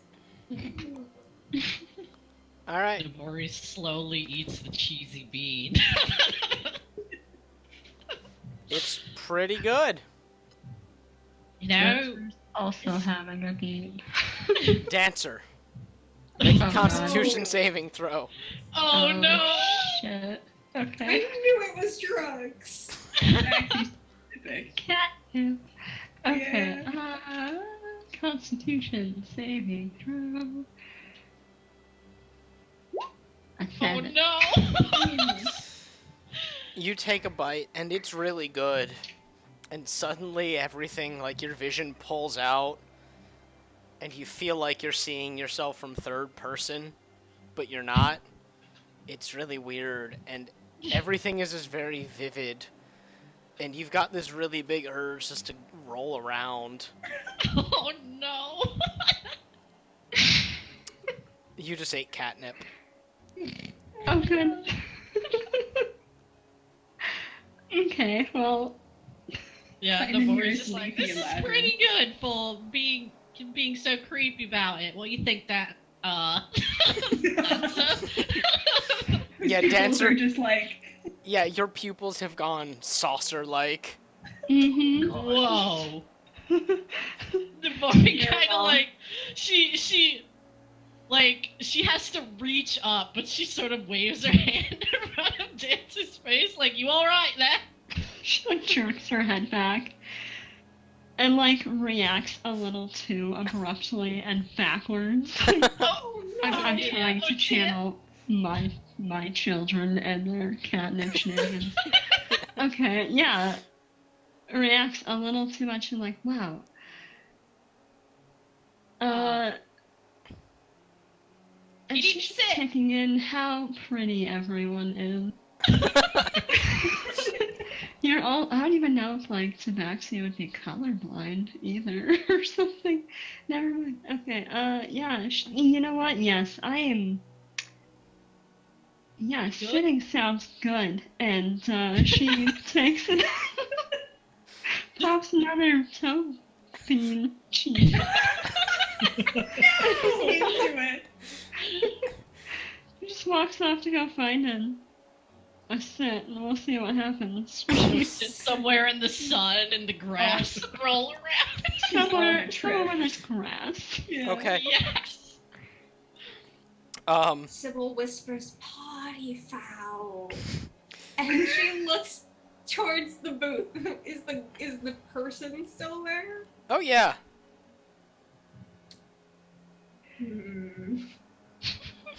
Navori going with Dancer to make sure she's okay. Yeah.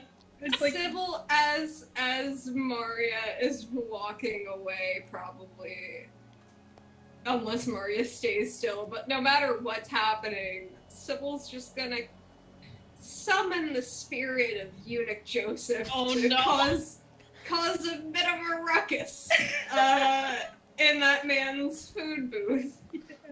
Okay, yeah, Eunuch Joseph manifests, and there's a brief little fire. And it doesn't do any damage, but just smokes out the booth entirely. Jeez. That's good. Do you Um, want another one, Neighbor? I mean, do you want a share? Looks like you're having a good time with that. I've only had, and she like tries to count how many there are. You've had one, yes? Yeah? And she like counts out like this cheesy mash that's like in her hands. And she just like tries to pick out what remains there are of another digit. And there's probably more. For Neighbor. Kess, you see them wander by. I imagine it's like that vine of that guy carrying his drunk friend. Back street. Oh my god. Backseat back. Oh. Yeah, that's what Sybil's singing as they're going to back seat, back. Alright! Kess, you're sitting there just nursing a drink, and you see this procession of idiocy just come wandering by. They keep going, but you just witness them. And you also see that Boone has joined. Just kind of out of nowhere, Clive, Boone left your side. That's fine. He let Yeah. him wander for a bit. And went to go find his idiots. These people. Lies. She Yeah. takes another sip of her drink and goes back to, like, pointedly not looking at them. Okay.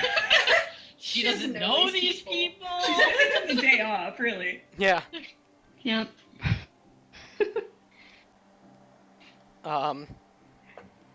So you walk for a little bit, and you do find a very nice little grassy spot that's overlooking the big pavilion that you now notice you weren't actually on. You were on an outer one, where the big one in this, like there's a handful that ring the very large one, and you're looking out onto the large one now. And you see that that's where a lot of the banquet tables are set up. It looks like there's like various nobility of some sort gathered around there. You do Oh see no. what? Oh god. Yeah. They're a bit away from you. You'd have to make an attempt to get there. But you see that it's much more better to do down there. You catch sight of Oberon and Titania attending, and you also see at their side a very tall woman that looks like she has icicles dropping off of her hair as like some kind of accessory. Sybil is gonna point that out and be like, "Oh, look at her, that witch! She's like a total babe." Yeah? And she's wearing like this long ice blue dress with kind of darker tanned skin. And she's talking with the other ones, but not really. She's talking in the way that like you talk to your mother-in-law. Yeah. Yeah, you're like, I acknowledge you, but I don't like you.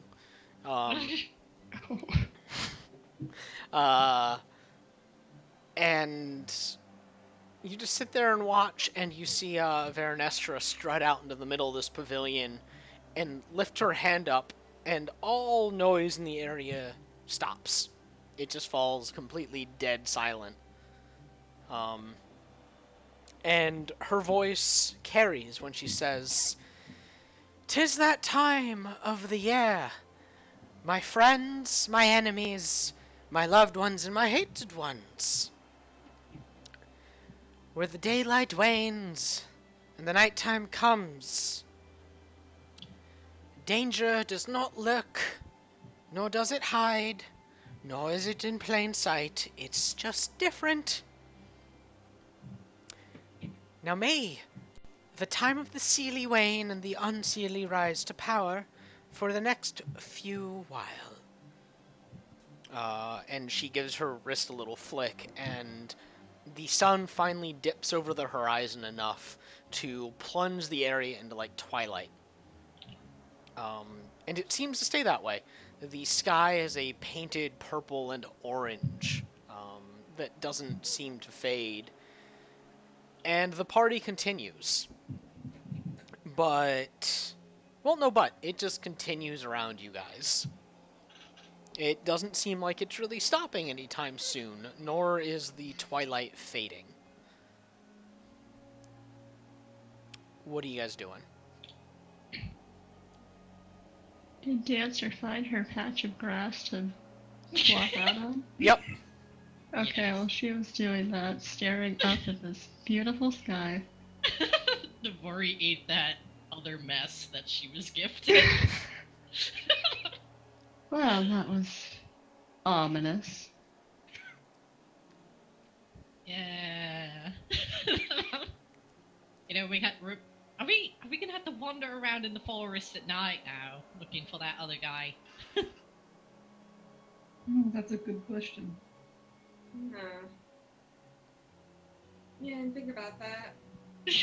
Is Sybil still up on her shoulders or whatever? Yeah, she Oh, is. good, good, okay. Well, she's not on her shoulders. It's more like her arms are around her neck, and then like her legs are locked around her waist. So they're just having this very thoughtful moment while she clings on there like a koala. Yeah.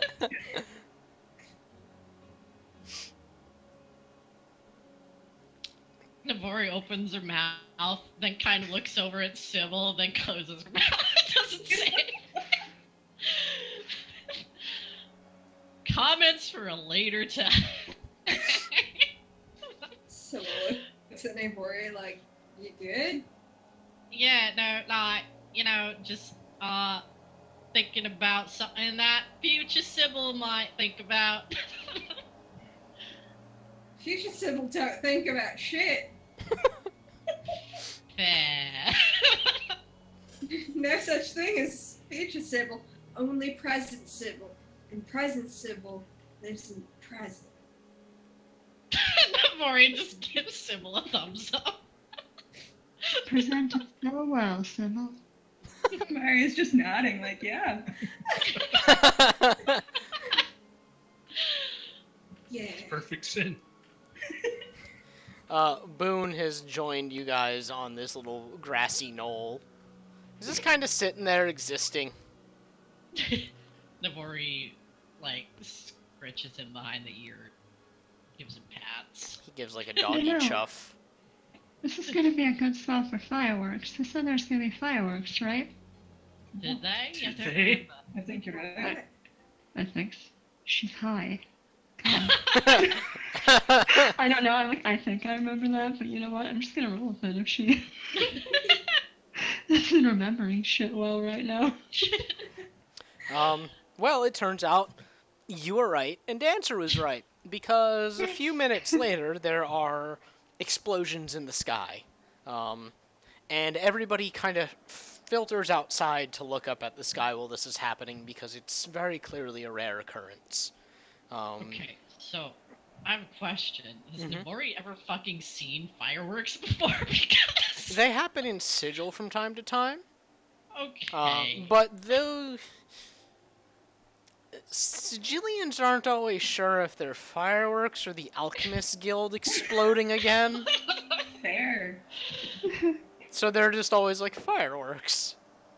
well, all right, okay. If she's seen it before, then she's not gonna panic. Yeah, it's... They're being attacked by something Yeah, blown up in the um, sky. And, like, it looks like some kind of drama is taking place within the fireworks, like a production is being put on. The story of a brave knight slaying a large dragon, or trying, and then the dragon slaying the brave knight. Dark. And it just sort of ends there. Sybil, when she sees the knight, is like, look, that's Cass! And then the knight dies, and the dragon is there, and she's like, no, never mind, that's Cass. Where are those two, by the way? Like, after she's Um, noticed that. I will say, at some point, Clive probably did just kind of show up Yeah. He knows how to find his dog. Tracked the dog. Yeah, he knows how to find Boone. Kess would have like wandered outside at the sound of explosions happening and then realized what they were and been less alarmed. Is Cass within sight distance? Probably. Yeah, Sybil looks at the dragon in the sky and is like, that's you. Kess like looks up and she's like, I don't see the resemblance.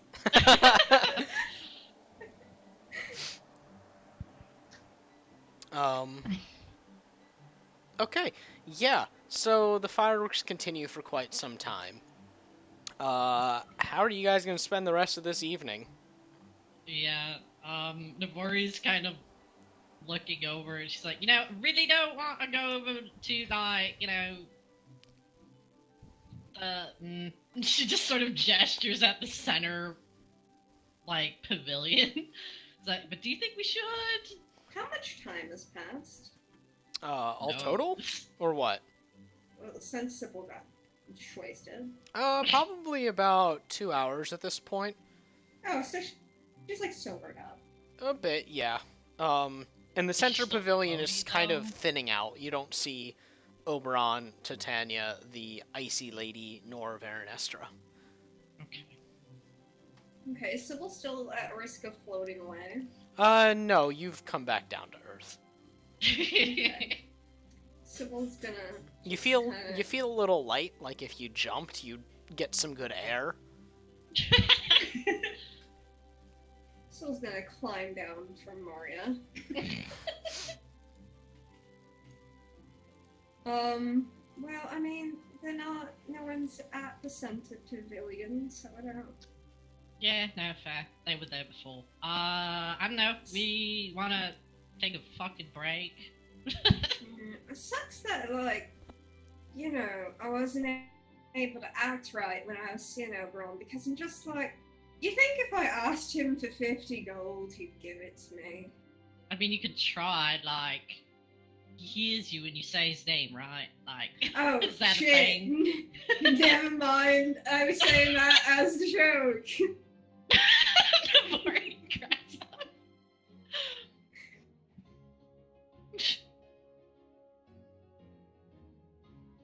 I don't know, is there anyone, like, has it... Should we need, like... She just sort of gestures vaguely, like, you want a longer, like, rest sort of thing before whatever. I don't really know what we're doing, right? Well, we could go back to the inn and rest and then see Oberon tomorrow in regards to Veronestra. I don't think he's gonna say shit in regards. Let's be honest. I mean, he haven't actually finished the job. Yeah, we gotta still find them other two. Yeah. Well, I mean, I can wait until tomorrow, right? I'm a bit Yeah, well, tired. that's what I'm saying. We should probably, like, anyone tired? Wanna, like, take a nap or whatever? Look, I'm not good at planning nothing. I don't really know where we're going, so don't leave this to me. I want to get out of these clothes. Yeah, let's Yeah. go. Let's Actually, go kind to of the like inn. this.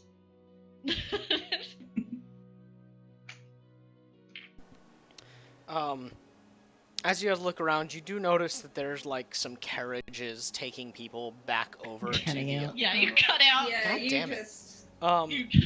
As you guys look around, you do notice that there are what look to be carriages of some sort taking people back across the bridge over to Oh, the main part of Malkiel.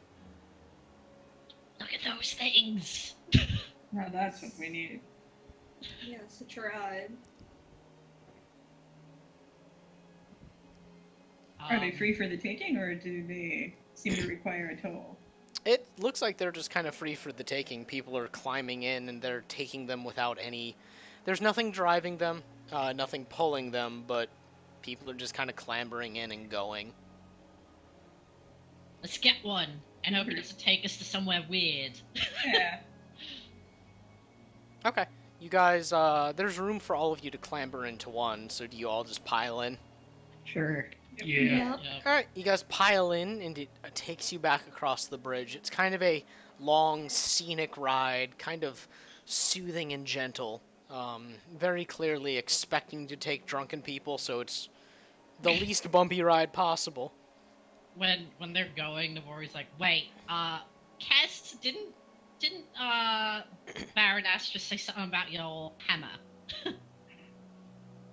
And I was to see an armorer. Yeah, we gotta talk to the blacksmith. Try not Where tonight. the fuck's the blacksmith? Thought we talked to We the can blacksmith. find out tomorrow. We did. Yeah. Isn't the tiny little guy? Mm-hmm. Oh. Navori just looks like she's trying to remember a thing that she's completely forgotten. It's so much. Okay. She's not paying attention. So it takes you guys back over and kind of not unceremoniously, but hovers off by the where the Rainbow Bridge ends into the city proper, kind of waiting for you to get out. So you all kind of scramble out and stand in the streets. They are much quieter than they were before, given the fact that it is now twilight. It seems to be perpetually like that now. Oh, wow. There's the map. Yep, I completely forgot about that. Goodbye. Yeah, you're back in Malkiel proper. Again, it is much quieter. The refraction of the sunlight above has more or less gone away since the sun is more or less gone. Which kind of casts the city in a much more dour light. Or dour is not a good word for it, just kind of shadowed, like a sleeping city. Navori's gonna try to remember the way back to the inn. Okay. It's not hard considering the Rainbow Bridge wasn't far from the inn to begin with.